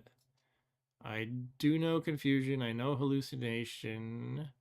I know sleeping. I know blindness. Do I not know blindness? I actually don't see blindness, although I don't know if it goes on to the next page. Monster detection is the only one on the next page. So let's look at that again. So it could be blindness, I think. Yeah, it could be blindness. Invisibility. No. Polymorph. It can't be that. Levitation. It can't be that. Acid. Can't be that. Oil. Can't be that. Paralysis. Can't be that. So basically, among all these bad things, it could only be sickness. All right. And what else have I not even identified? It seems like I've identified a whole lot of them. But I don't want to get into that process of elimination stuff for like all the potions. I think I'm just going to bless it and go for it. And since I think it can't be polymorph, I don't have to worry about taking off my armor. So let's break out the holy water. Imagine if that was a thing only priests could do. Only priests could use holy water. They would be a really powerful class then. They do have a cool power. They can always tell what the attitude is of an object, I think. They can always tell if it's blessed, uncursed, cursed. All right, so let's take out one potion of water. Water put out fire. And bless. Actually, oh shoot. It'd be good to know if it's uncursed or not. But I don't have a pet. I don't have a pet to do the cursed test. I mean, chances are it's uncursed. That's the most common beatitude to find randomly. I don't have an altar to drop it on without going too crazy, and maybe it's worth doing actually. Running up to an altar is what I'm saying. Level 8 has a temple. I could save it for that. I could just go up 4. It's not really that bad. I mean, I'm moving along so slowly. It sounds like forever ago, but really it's not that bad if I just want to run up 4 levels and drop it on the altar. I should do that. I'll save it for that. And for now, though, I have this burden problem again. I might just deal with it for now. I guess my better judgment. Let's find the stash. Search, search, search. There it is. Let's pick the lock. Osaku.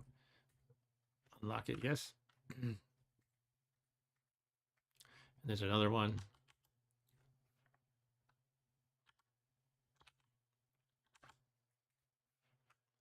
Okay, you succeed in picking the lock again. And let's make sure, once again, auto pickup is off.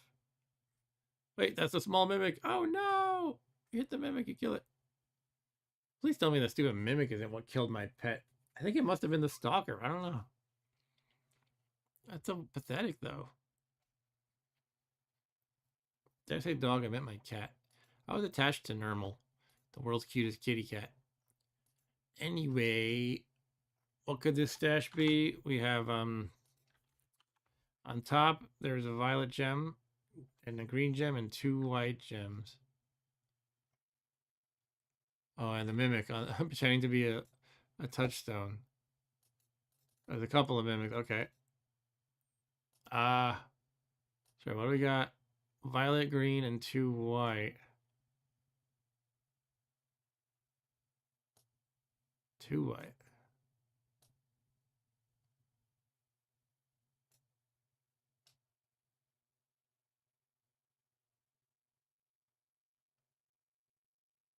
Violet, green, white, but not 2 white. Violet, green, white, but not 2 white. Violet, green, white, but not 2 white. Violet. All right, I guess there can randomly be 2 of them sometimes. It's probably the worthless glass, I would guess. But it's a lot of them following the same pattern. It's hard to determine which. But it's one of the ones with the mimic, obviously. 1, 2, 3, 4. That's 4 possibilities. All right, so that doesn't narrow it down either. Okay, I don't know. Oh, I should have paid attention to what it was pretending to be, what the mimic was pretending to be. That's what would have clued me in, perhaps. But I kind of just killed it. I didn't think to check what it might be.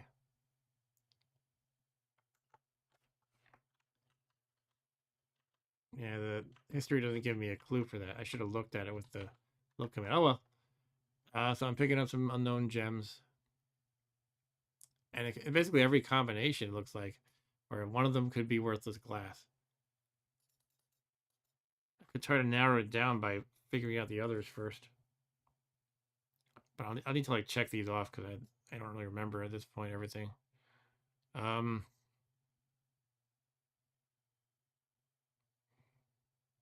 Yeah, I mean that was the first one with the mimic I found though. So let me start keeping track with starting with the next one, I guess. Okay, so we are gonna head over to the right over here and check what that stash is. Moving carefully. Kill the blue jelly, huh? They give you I already have heat resistance or fire resistance, but what do they give you? Cold resistance? 13% chance of cold resistance, 13% chance of poison resistance. I already have poison resistance. I don't think I have cold, so let's eat it. Yummy, yummy. Tasted okay, and that's that.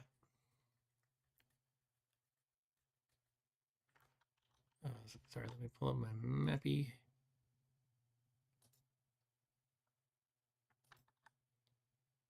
Right, I'm just going kind of over here. Hello, dwarf. Did you kill my cat? Oh, this one's open already. Huh. The door doesn't exist. Someone like bashed through it or destroyed it somehow. Would the dwarf do that with his pickaxe? Perhaps. There's a mimic. Oh, I didn't look at it again. Shit. Stupid. Okay. I mean, I know what the character it was, but that doesn't help. Okay, I'm being an idiot. Well, for the potion to gain level, though, that's cool.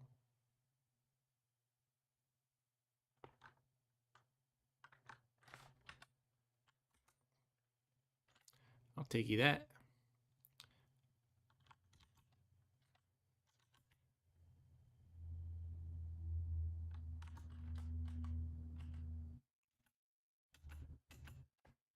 All right, maybe I should just grab these gems at this point, because now I can't really narrow it down perfectly.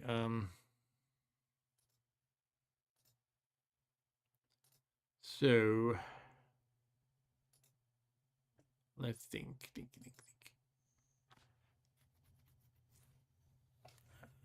I'll just go to the other two first, and this time be careful, actually. Nethack and tiredness don't mix. Okay, now I'm kind of widening the map here before I had it a little bit cut off like that. There is another stash at the very top right. I just have to go kind of down left. Oh, no, I don't do that. I thought I could just kind of go cut through this way, but I have to go all the way. Wait a minute. Oh, there is a passageway right here. Okay. I kind of got confused there. I can just take this path here. Okay, that's cool.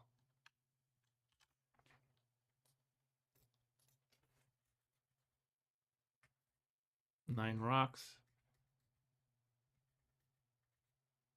And Osaku. Gush of water hits you. Ugh.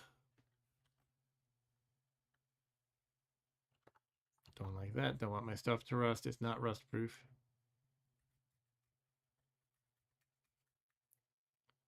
Okay, it should be above me. Now we're going to take note of what the mimic is posing as this time. Because I blew it with the first two. Okay, let's take a look. It is posing as a lodestone. So let me look at this. Yeah, there's only one possibility for the mimic posing as a lodestone, which is the highlighted one here. So that means the glass is worthless. The white glass is worthless. White gem is glass. Let's put it that way. And the emerald and amethyst are legit. Okay, so the purple and green are legit. So we kill it. Pick up the purple and green. Now we can name these, and which is good. That's such a big help. So let's get the All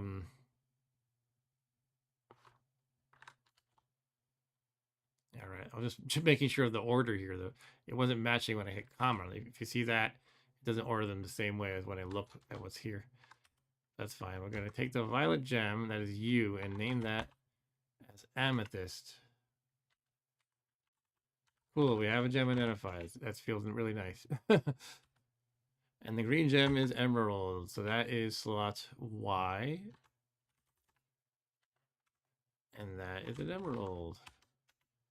And this one here is worthless glass. Worthless piece of white glass. W.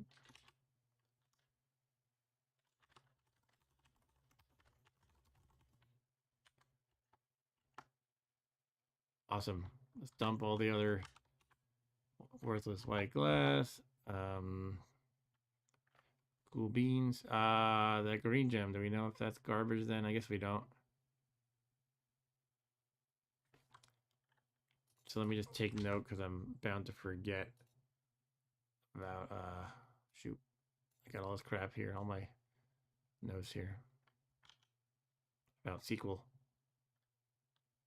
I get all this shit out of the way. Beep beep beep beep beep. Okay.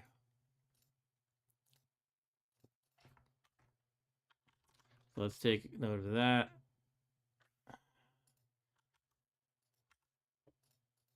All right. On to the next one.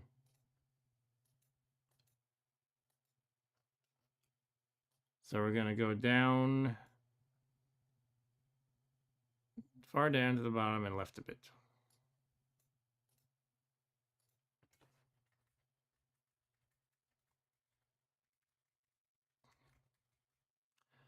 Oh, this water trap. How can I avoid rusting stuff?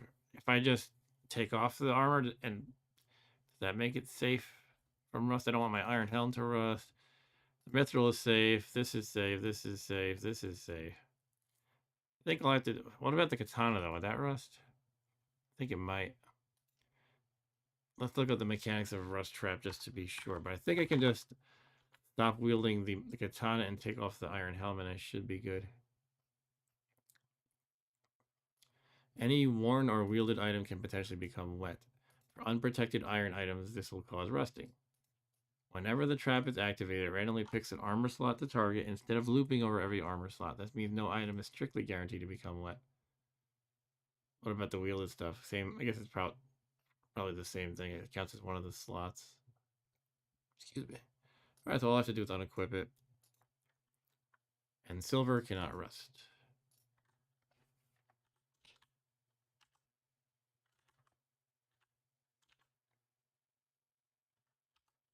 Take off iron helm. Oh, now I'm getting attacked by a large dog. Just in time. I could make a new pet out of this. What kind of food do I want to part with? I kind of like having a good stash of 4 gnocchi, which are food rations. Maybe I have something in my bag I can toss at him. First of all, let's verify that it's angry at me. Large dog, yeah, it's gonna kill me. I mean, obviously, I can kill it, but it's not peaceful or tame. In other words, yeah, I could probably just give it a, I don't know. I get fruits. If you toss a animal of fruit, if you toss a dog or a cat of fruit, it'll be peaceful, but it won't be tame. It kind of appreciates the gesture. I think a pancake will do it, believe it or not. Okay, it's attacking me. I'm gonna throw a pancake at it. Here, doggy, eat the pancake. Devour that uncursed pancake. Now it's my dog. All right, what should we name him? Started with Hachi. He died.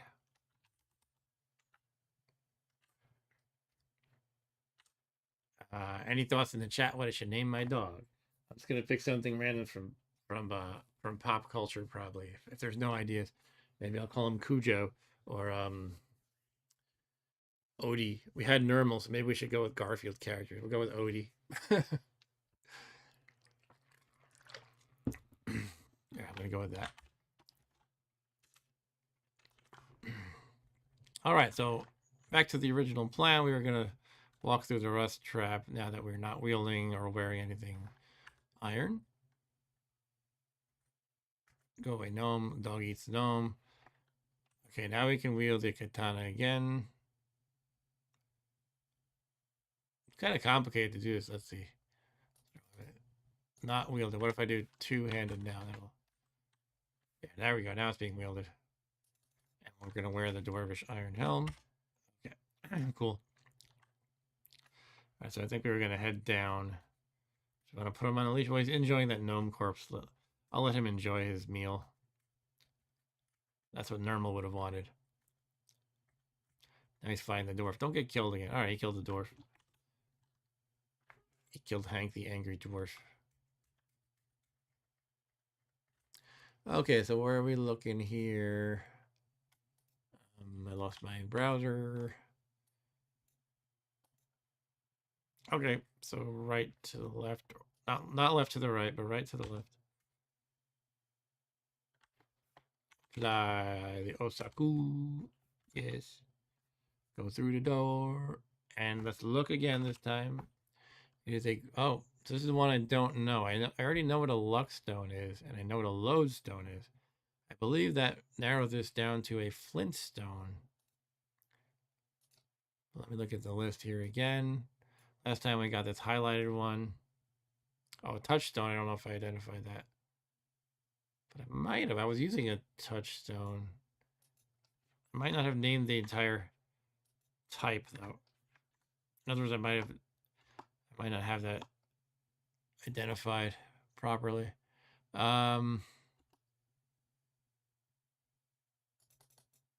Luckstone, lodestone. Looks like I don't have that in my inventory. In my identified menu, I mean. Yeah, so that could be either one. So that means it's one of these two, and I don't know which. Flintstone or touchstone.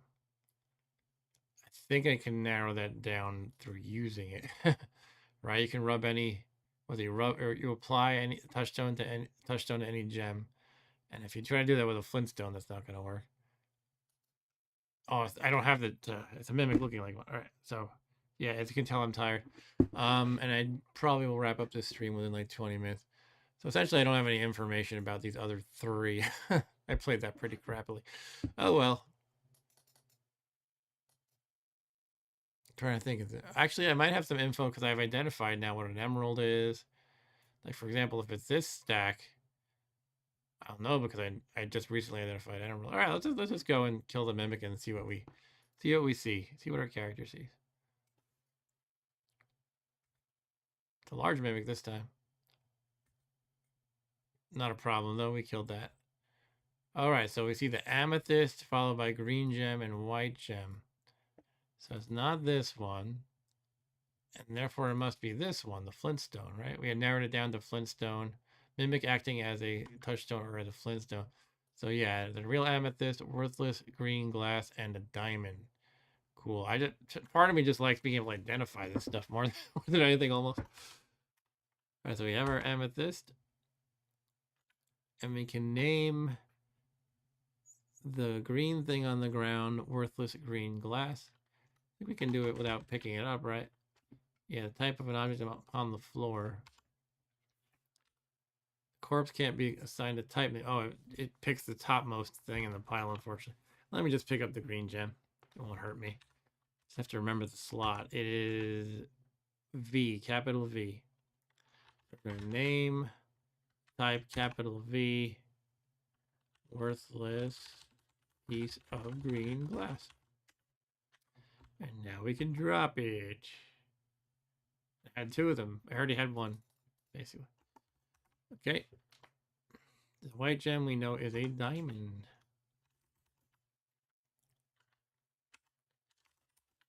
Cool. Identifications galore. Now we can take out some stuff. We can at least see maybe if some of these gems we had stashed are now identified. Yeah, we got 6 gems called amethyst. These I narrowed down, but don't really know. Here's a gem of worthless glass. Uncursed stone called Luckstone named Not Touch or Load. That's funny. Alright, that's cool. Let's just get rid of this extra white glass. And head over to the other stashes, which were, where were they? Was this one of them?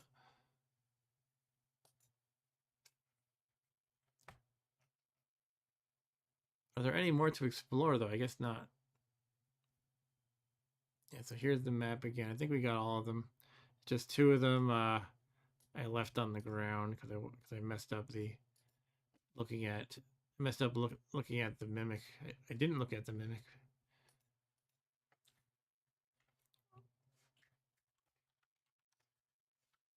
Okay, I'm entering the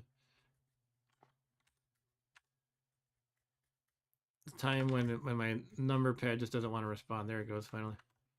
Ah, I'm clumsy from being satiated. Oh, I lost dexterity. I've been trying not to be. I'm not really devouring things left and right, and I'm running around with 2 rings and an amulet on, so I'm not really sure why it's. I guess I'm just going that slow.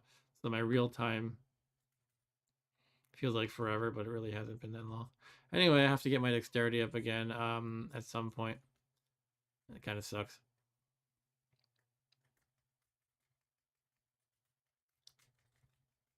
All right, so here we have, see, now we know what these are. We got the violet must be glass, right? If there's one with emerald, well, we need amethyst on top, or sorry, purplish stuff, violet on top, which is actually going to be glass. Violet, glass, emerald, diamond. Which the heck is that?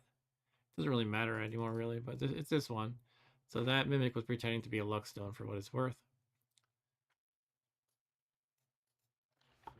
But we can name this one worthless piece of violet glass, capital J.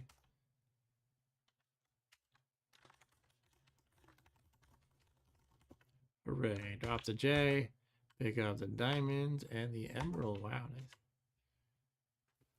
Yeah, we got to sell these somewhere. Some people just stash them, and at the end of the game, they pick them up on the way back up the dungeon. That might be a good place to do it. And it'll kind of assuage my my pack rat tendencies if I can like annotate the level I drop them on. I'll feel better about it basically. I won't want to hoard it forever. Okay, I wish I could get my dexterity back. Oh, can I do it just using a unicorn horn?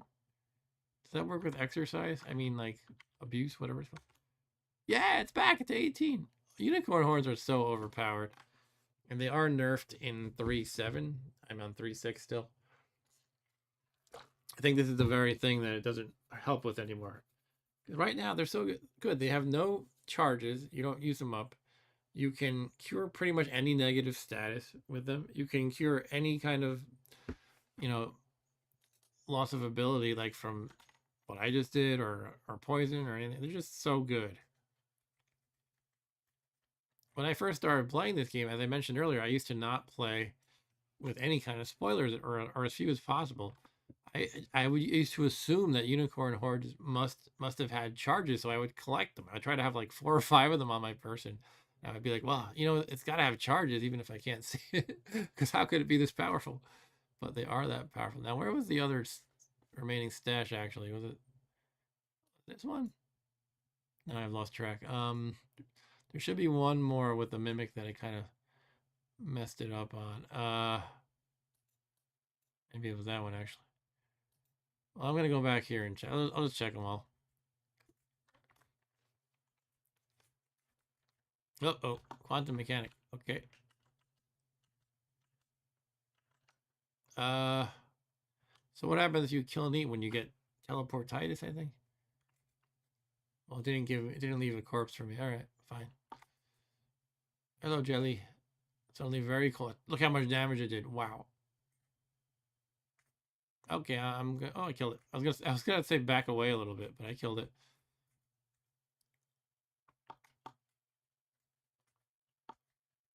Sword of the glass. Yeah. So there is one more stash I left, isn't there? Let me just go back and retrace all my steps. This was the nothing burger over here. That one right below me where I am now, I already checked just a moment ago. Visible stalker. Uh-oh, Odie eats a stalker corpse. He's going invisible. Not invisible yet. He didn't turn invisible. Okay.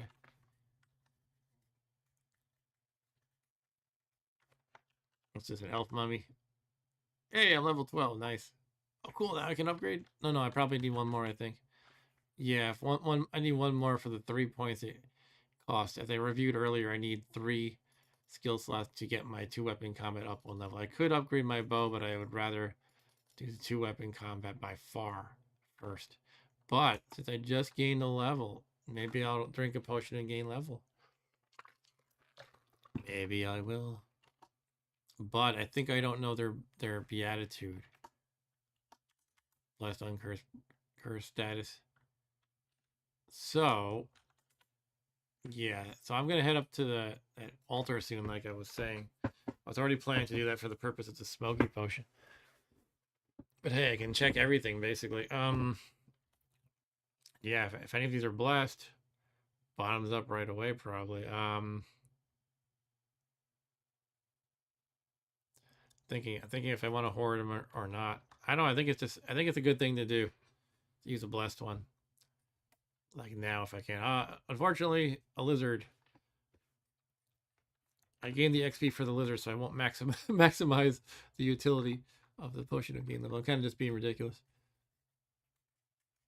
All right, so here's that other stash. This is the final remaining stash. So we have some known glass and another emerald. All right, so now we can get out of here. Get my doggy. I'll put him on a leash probably. Oh, here's the stairs. I have a whistle, don't I? Something I learned from I'm reading this book that's the history of roguelikes. It's quite a good book. It's called Dungeon Hacks. And they coded into this game a special thing that I never knew about. And that is if you open a tin. If you open a tin, I don't have a tin here, it's in my bag. It's like popping open a can. If you do that, it teleports your cat to you because it's supposed to be like in real life when you open up a can of cat food, your cat will just immediately appear in your face. It mentioned it specifically for cats and not dogs. I think dogs would do that too, but that's something I never knew. So you can teleport your cat to you by opening a tin. And it's possible I've seen that before, but I didn't realize that's what was happening. Sorry. There's a command to repeat your last action, so you don't have to hit apply capitalize. I don't know what it is. I don't recall. Repeat. I don't want to hit random stuff. Shift R. No. I don't want to. I gotta look it up. You don't want to hit random things because you don't always get a prompt of being sure. Let me check this real quick. Repeat. Control R is redraw the screen. All right, I don't know.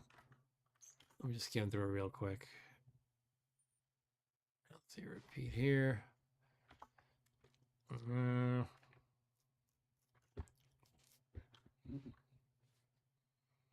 well, it's possible I missed it. Or it might be called something else. Okay, where's the damn dog? There he is. Still munching on something, or what's the deal here?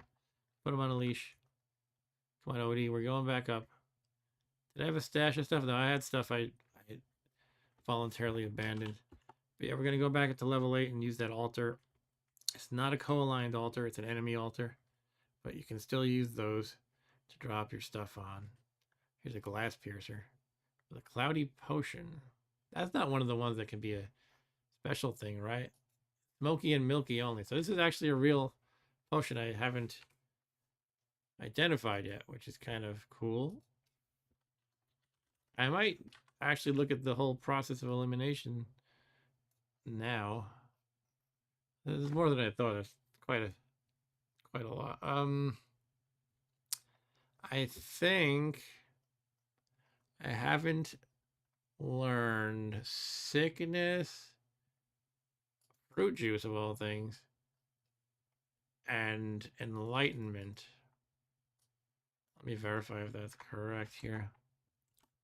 Actually, I could count how many there are too. 1, 2, 7, 8, 9, 10, 11, 12, 13, 14, 15, 16, 17, 18, 19, 20. And over here, there are 1, 2, 3, 4, 5, 6, 7, 8, 9, 10, 11, 12, 13, 14, 15, 16, 17, 18, 19, 20, 21, 22, 23, 24, 25, 26, 27. However, they list holy water and unholy water as separate from water. Okay, I'm not sure what to make of that. Anyway, basically, there's a few things I haven't identified, but I think it's probably, it could be see invisible, maybe. I think I don't have that one. Could be fruit juice. See invis, yeah, I don't have that. Fruit juice, don't have that.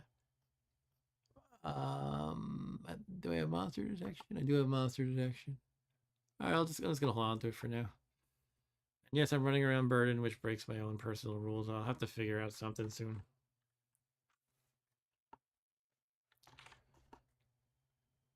Okay, where am I? There I am. Follow me, Mr. Doggy. Mr. Odie. Hello. Dwarf Lord. You want to eat a Dwarf Lord, Odie? Screw it.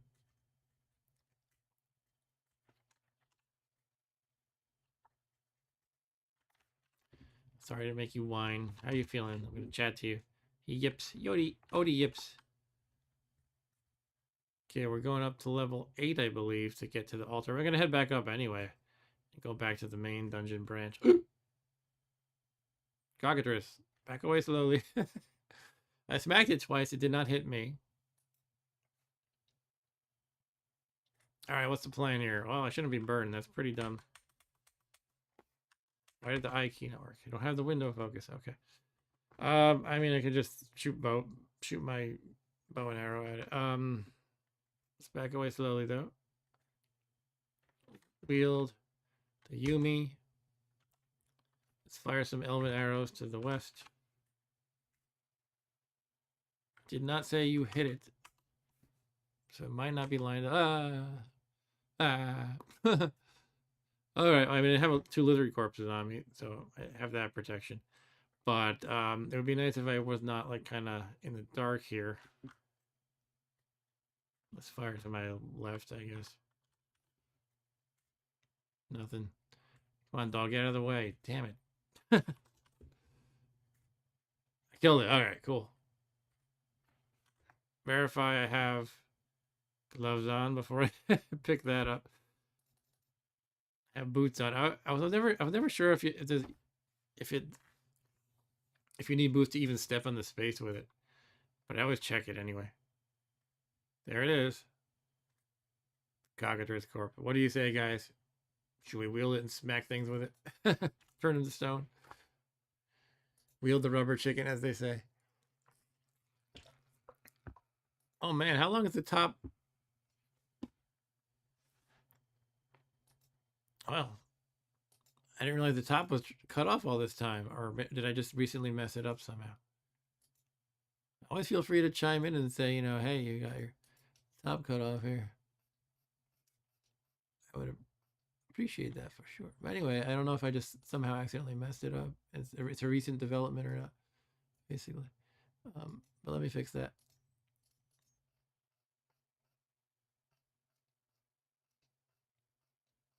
You know, I'm looking at my game screen, not my stream screen very much. All right, that's a little better.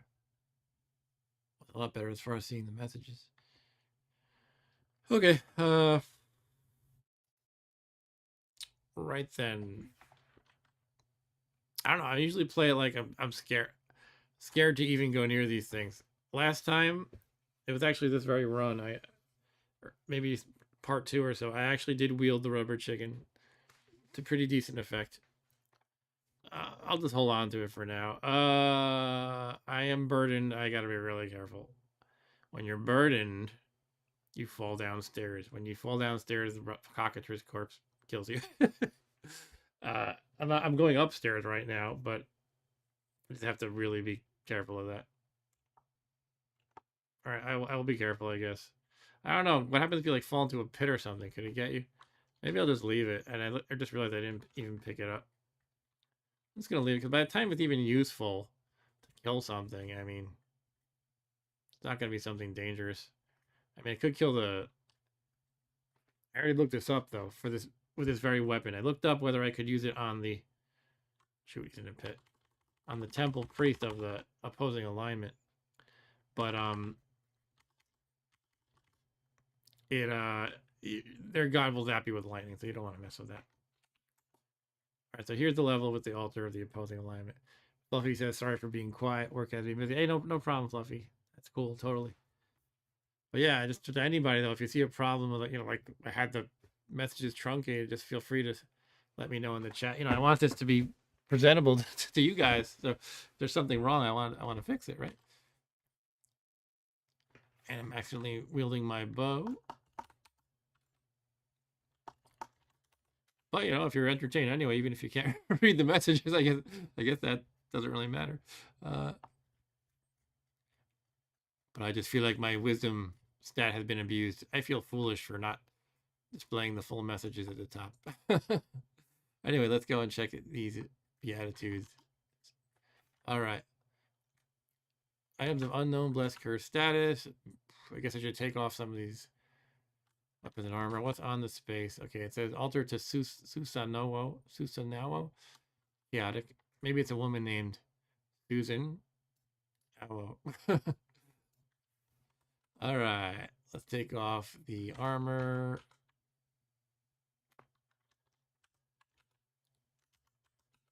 Slow down a bit. What else do I have to?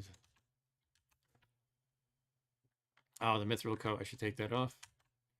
Oh, I gotta take off the cloak first. Of course. You sure are noisy.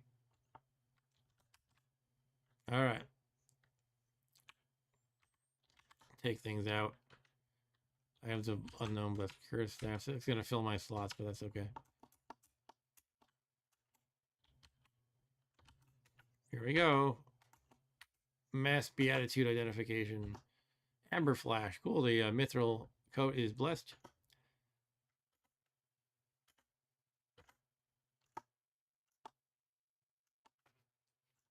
And that's about it. Let's take out more stuff from the bag of unknown blessed curse status. I'm really curious about the potions of gain level mostly, and the smoky potion. And let's find out. Smoky is nothing. Gain level is cursed. That gain level is uncursed.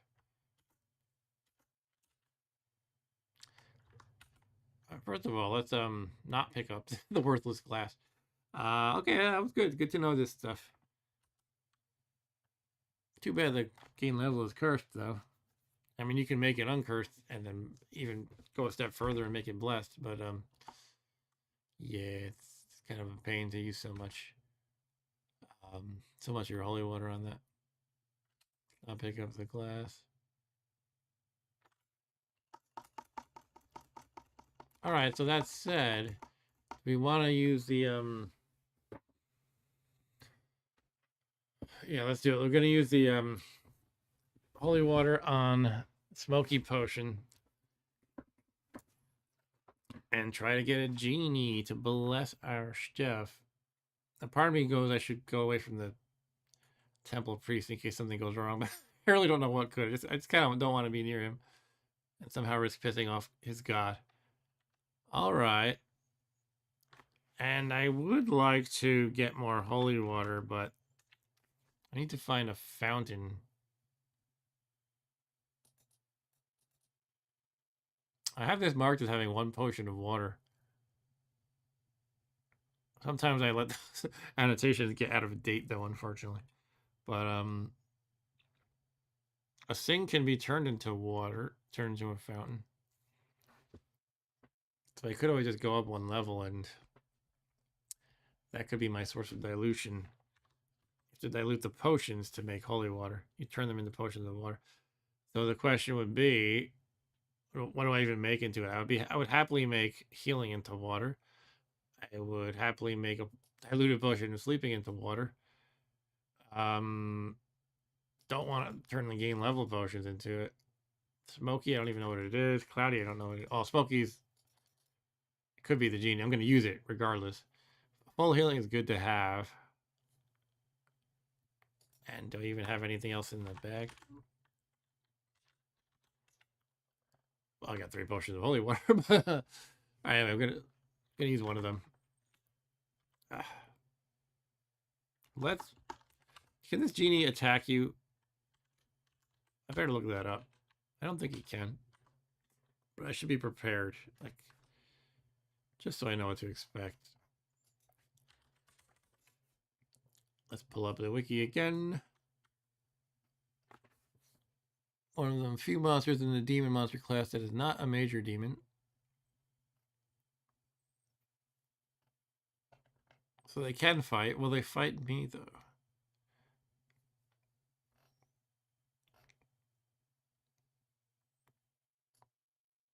Here we go. Jinn that would be created hostile through either method still have a chance of being peaceful toward neutral. Okay, so they can be hostile. And I'm not neutral, so they won't be peaceful due to co-alignment ever for me.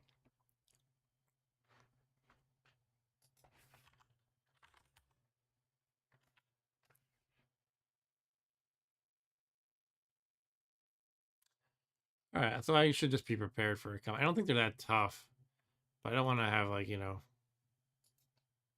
want to be surprised. So I guess I can drop some junk to be not burdened.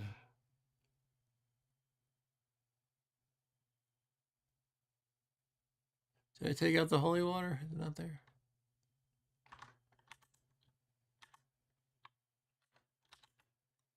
Okay, this.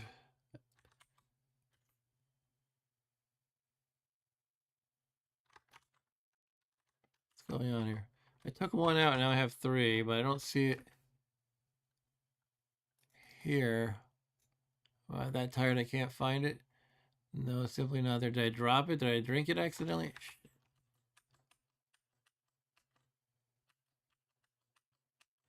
I think so. Said your napkin. Maybe I did. Did I have only 3? I don't know. All right, whatever. Let's take something out. That's what I had last time. But okay. Is it eating my potions when that happens? Doesn't make sense. No. Okay. Let's just drop something.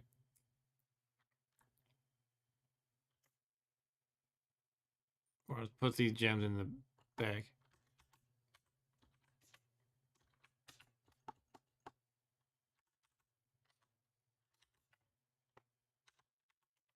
Could have sworn I had 4, and I tried to take one out, and then I was shuffling inventory around, and I'm kind of confused now. All right, whatever. Let's dip. Dip smoky potion into the holy water.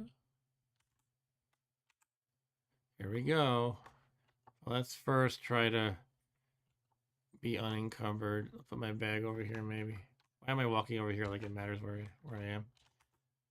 I will walk back this way. Fall into leash OD ground. I want to be I want to be like in a more open area. And so the dog can help me and I can retreat the direction of my choice if I need to. I don't really remember Genie ever giving me a hard time combat wise, but I also barely remembered if I fought them before. I remember water demons can give you a lot of hard times, especially early on in the game. You drink from a fountain at random, water demon kills you. And here you go. It's only something like a single-digit % chance of this working, so this could be all for naught. Here we go. In a cloud of smoke, a genie emerges. The genie speaks. Wow. Hey. Now I have to figure out what I actually want to wish for. I am in your debt. I will grant one wish. You may wish for an object. Okay, that's the outcome we wanted. I didn't prepare about what I actually want to wish for. So we're going to look up a wishing spoiler. My standard go-to is usually the Gray Dragon scale armor of some type.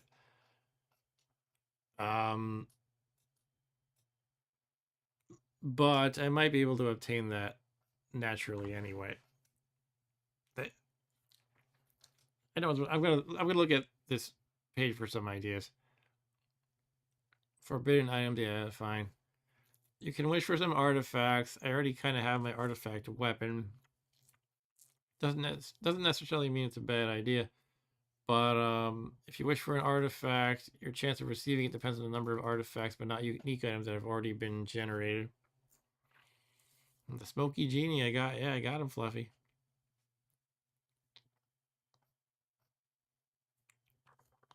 You may wish for only one unstackable item, but you can wish for stackable items.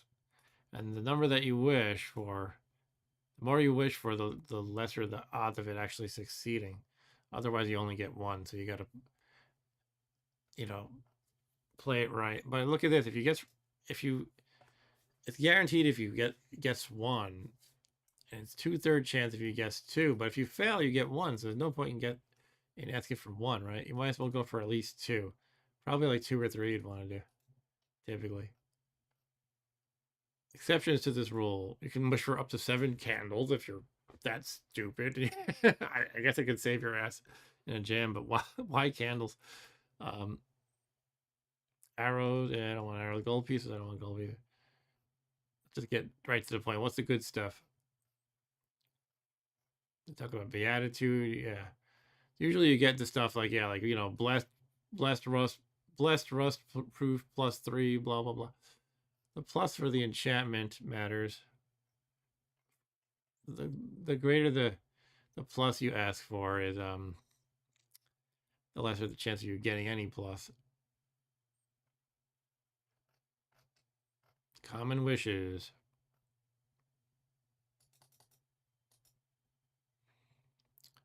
Right, that's not a bad thing. 2 or 3 blessed scrolls of charging.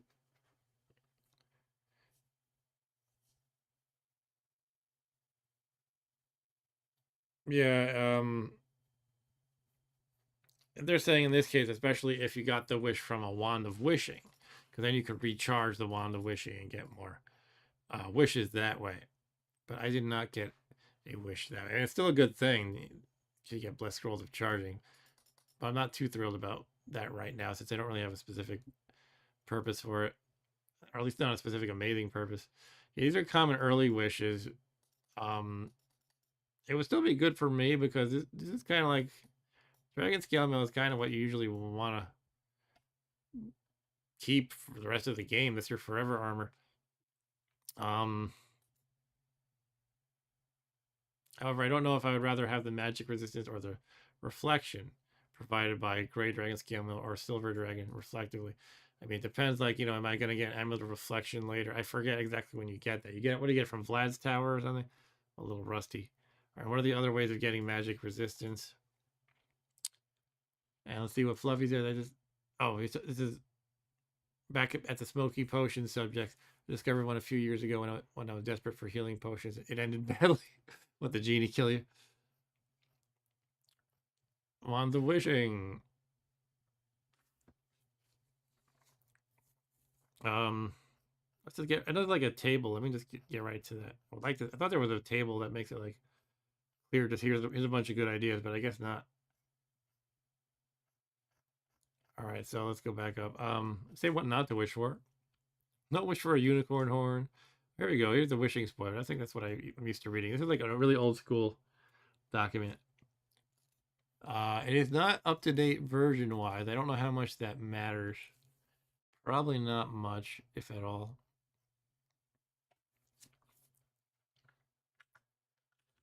How many? What enchantment blast? Here's what I like. I like this table right here. This is just some good ideas of what to wish for.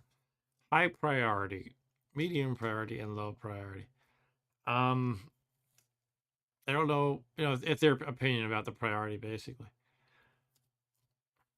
Yeah, so I might go with my standard scale mail of dragon scale mail of some type. I just don't know if I don't know whether I want gray or silver. But one way to play it is you get this nice cloak of magic resistance, and then you get silver dragon at another time. I already have some speed boots, which is going to be really nice. Gauntlets of power gives you strength 25. I would be a much, it helps you with fighting, obviously. It would help me with my carrying capacity issues. Magic marker, I already got a blessed one that I used twice. Blessed amulet of life saving. I already have an amulet of life saving. That's what you get at Vlad's Tower. I've already got some pretty good stuff, in other words. I got speed boost, they're not +2. I have magic marker, I have amulet of life saving. So I have kind of organically found some of the things that people like to wish for. I'm not into poly piling. I think they nerfed it anyway. And that is, just for those who don't know, I'm playing this series as if I'm explaining to newbies. If you have a wand of polymorph, it transforms things, people, or monsters or objects that you zap at it. So if an object is polymorphed, it just randomly polymorphs into another object of the same type.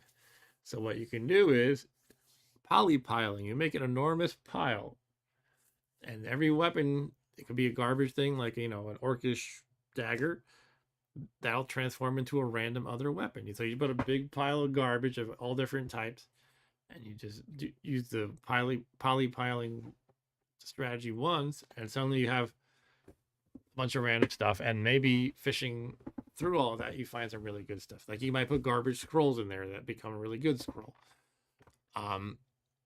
It might be in this version I'm already at, or it might be in 3.7, in which I think it's an already pre-existing thing, that polypiling is nerfed in some way. I think it like damages your luck or something along those lines, just to discourage you from doing that too much, because it was considered like an overpowered tactic. I always just kind of didn't like doing it. I did it a few times. Just, I don't know, it doesn't sit with me right. And it kind of is one of those things you have to spend a lot of effort, like making your pile. So you spend a lot of effort. It sometimes works well, sometimes doesn't, and it's kind of cheesy at the same time. So I don't know. I never was too into it. And Fluffy Bubble says, "I say you can never go wrong with charging scrolls." That's absolutely true. While I don't really have a specific use case in mind for them, it's definitely will be useful. Amulets of life saving and wands of death are a safe bet too, advises Mr. Fluffy. Yeah, especially since you're already well equipped. That's true, and it would be good to identify what a wand of death is, even. But I kind of already. Well, I guess it couldn't be bad to have a second one. Amulet of life saving, huh? But I will get one at Vlad's Tower. I'm kind of not inclined to go with that, although I might kick myself when I die later. I might say, I wish I listened to Fluffy. Let's check some other medium priority stuff. Blessed Tinning Kit. Trying to think what like resistance and stuff I even need at this point. I think I'm missing I might be missing cold still. It'd be good if I could see all my intrinsics now, because I might be forgetting some things. I already have a +2 Grace wand here. I think it's +2. Not blessed probably. These things I'm not gonna get anyway. I have a ring of levitation. It's not blessed probably. Polymorph controls. Genocide is great. Actually, it's greatly appealing to me. After dealing with liches and mind flayers, like here's what I did. I've only ascended in this game once, and the amount of real life time that was sapped away from me by liches destroying my armor, and I think they also cursed my stuff. it, it took hours out of my life. These in-game monsters are eating my real world life. So I kind of wouldn't mind genociding capital L's. Um, and the mind flayers too. In 3.7 they nerf amnesia, I believe, which is what mind flayers cause. They're a huge problem too, because you stop, you unlearn your knowledge of identifications. You unlearn maps of the levels. It's just so painful. Those two things, they suck so hard. Liches and mind flayers. The only thing is, if I got a blessed scroll of genocide, I would have to genocide all the lowercase h's if I wanted to catch. I wanted to nail all the mind flayers, which is good because there are different kinds of mind flayers. There's mind flayer and master mind flayer. But I would also kill all the dwarves and all the hobbits. Do I really care? Maybe I don't. Maybe I don't. It feels bad though. It feels bad, bro. That's an option. Somehow, right now, that feels the most appealing. But maybe one of these. I probably shouldn't discount one of these things I've highlighted. It would be really good to have that. That aren't really solid armor. Anyway, let's keep reading. For low action, for low priority, free action. That is actually that's something for your ascension kit, like what you want to have by the end of the game. Free action. If you're paralyzed and you're in a tough fight, you could be a goner just from that. Helm of telepathy, not that great. Opposite alignment. This is actually really useful for the end game. I don't think I'm gonna wish for it though. I might not get that far. But the very, very end game, the very, very last screen, there are 3 altars, and you have to fight your way through hordes of tough enemies, including like the horsemen of the apocalypse who are chasing you and whatnot. And you have to guess which of the 3 altars matches your alignment and sacrifice the amulet of Yendor on it. And you pretty much just guess. But there's a cool trick. If you are lawful and in your first of the 3 guesses is a chaotic altar, you can just flip your alignment by putting on the helm of opposite alignment. That, hey, now I'm at the right altar. And that's how you can greatly increase your odds of finding the right altar in time. So that's great for the very, very end game. But I don't think I want it. Dexterity. That's cool. Plus 2 t-shirt. Yeah, that's only cool because if you have basically every armor slot covered, you have armor, you have a helmet, etc., and they're all kind of pretty much maxed out enchantment wise, you can stick a t-shirt under your main body armor as an extra layer, just an extra thing to enchant. So you can just kind of, a t-shirt does 0, it gives you 0 armor class by default, but you could make it a +5 t-shirt. So you can just stack the armor bonuses that way. All right, so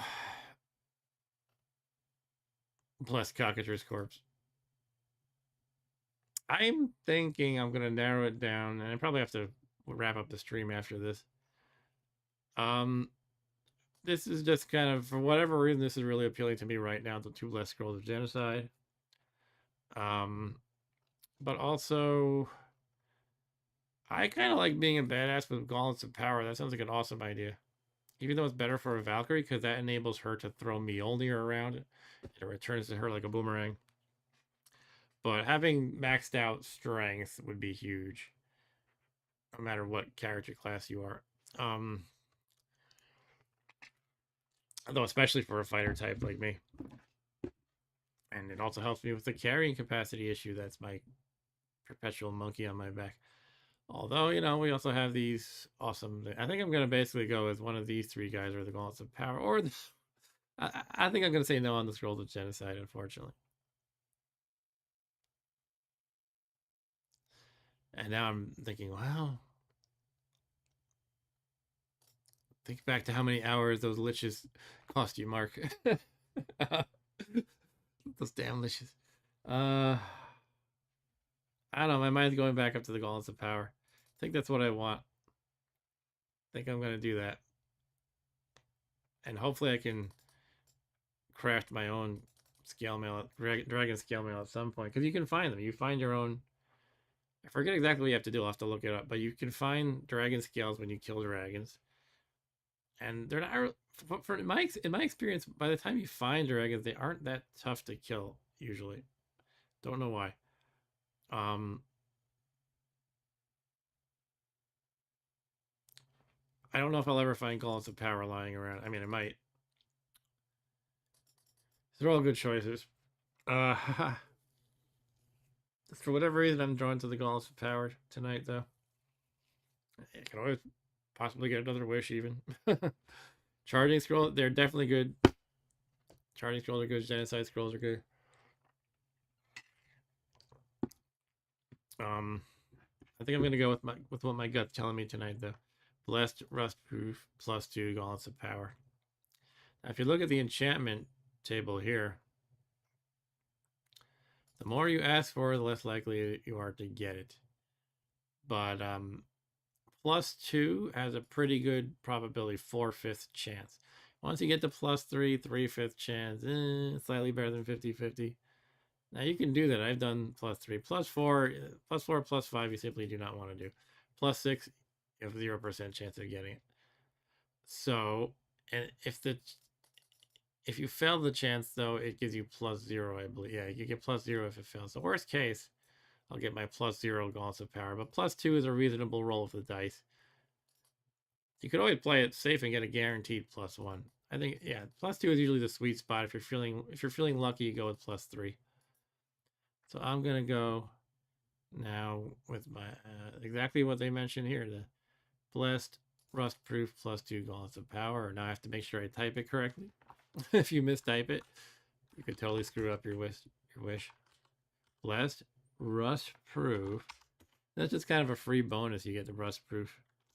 +2 Gauntlets of Power.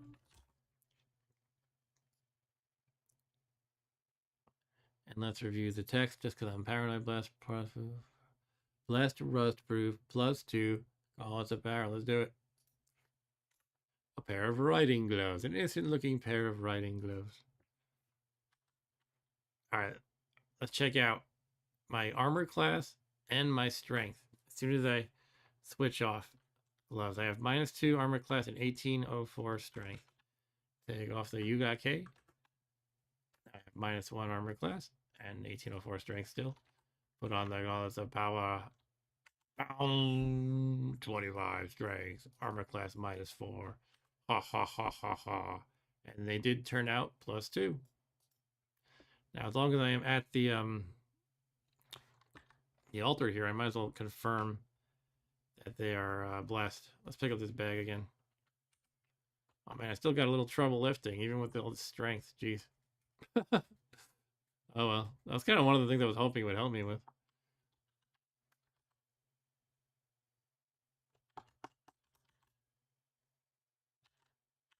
Amber Flash, good. All right, I'm still burdened, but I'm probably less burdened. In other words, I could drop less stuff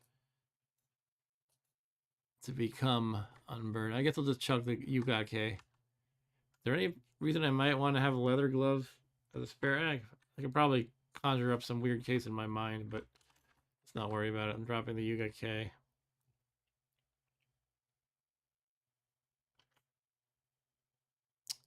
Right, I want to do the gain level potion too. I think I want to do that. Yeah, let's do that. Then I can upgrade my 2 weapon right away. By the way, now that I'm no longer satiated, I think I'm going to take off these rings. So my armor class is a little bit worse, and well, I don't need the strength bonus anymore. But I could always wear another ring in its place. All right. So let's do that. We're gonna bless the gain level and use that. One. I'm down to my last holy water. It's so sad. These are like one of the most useful tools in the entire game. All right, so we're gonna dip the potion of gain level. Capital M into capital Y.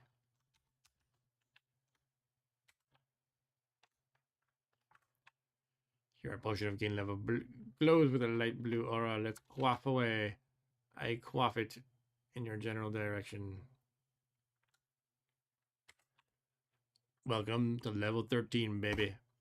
More confident in your skills, and now we can actually upgrade to expert level of 2-weapon combat. Woo! That's beautiful to look at. Look at that. It deserves a wonderful circle around it. Yeah. Alrighty.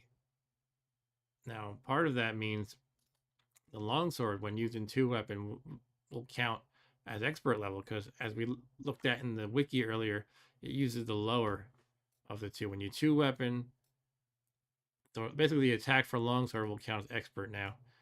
And also I can attack with the saber at basic level. And then also there's that whole 2-weapon chart about the penalties and bonuses or whatever. So yeah, we're here now. +3, 1 weapon. Still don't know what that means exactly, but -3, 2 weapons. And it sounds like really crappy -3 to hit, but that stacks with your skill for the individual weapon, right? And all the enchantments figure into. So it's really cool. And I get 2 attacks, so that's amazing. So basically I'm maxed out melee wise as far as my skills go. But not for both. That's kind of the next thing I'm going to go for both. I need to get 2 more levels for that one. All right. So now I feel badass. Yeah, I probably should wrap it up here. What's the next plan though? Do I want to try to actually get more holy water? I could try again, try to make that sink into a fountain, and therefore make more water. But as I mentioned before, I'm not sure I have a lot of potions I'm willing to sacrifice. This one I am. This one I am. Gain level potion, I don't. Even though it's cursed, I would rather bless it twice, or maybe just once even, and use it that way rather than turning it into water. Cloudy potion, I don't know what it is. It's quite possible it's kind of something I don't care about, but it'd be good to know. I think I had narrowed it down. Like there's a few potions I don't know, like sickness and fruit punch, fruit juice, whatever it's called. Maybe 1 or 2 other things. I think probably I can narrow that down and like just label it as thickness or this or that.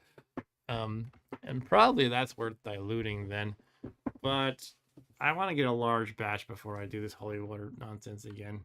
I would say at least 5 or 6 potions I can throw to that. Better if I can do like 8 or 9 or 10 or something crazy like that. I don't want to just keep running up and down to these altars and trying to find fountains. It's good to do a nice huge batch at once. Yeah, that one I have in my, the only other potion I have in my bag is holy water, so I can't use that. All right. And Fluffy says, "Oh my, expert 2-weaponing, yeah, baby." I can't wait to see how well this works out. Yeah, that should be awesome. But you know, it's almost 12:30, and I gotta be up in about 6 hours, 6.5 if I push it. So unfortunately, I gotta sign off for tonight. And yeah, I'm glad this was another pretty active stream. A lot of viewers today, 57, although the peak was about 12.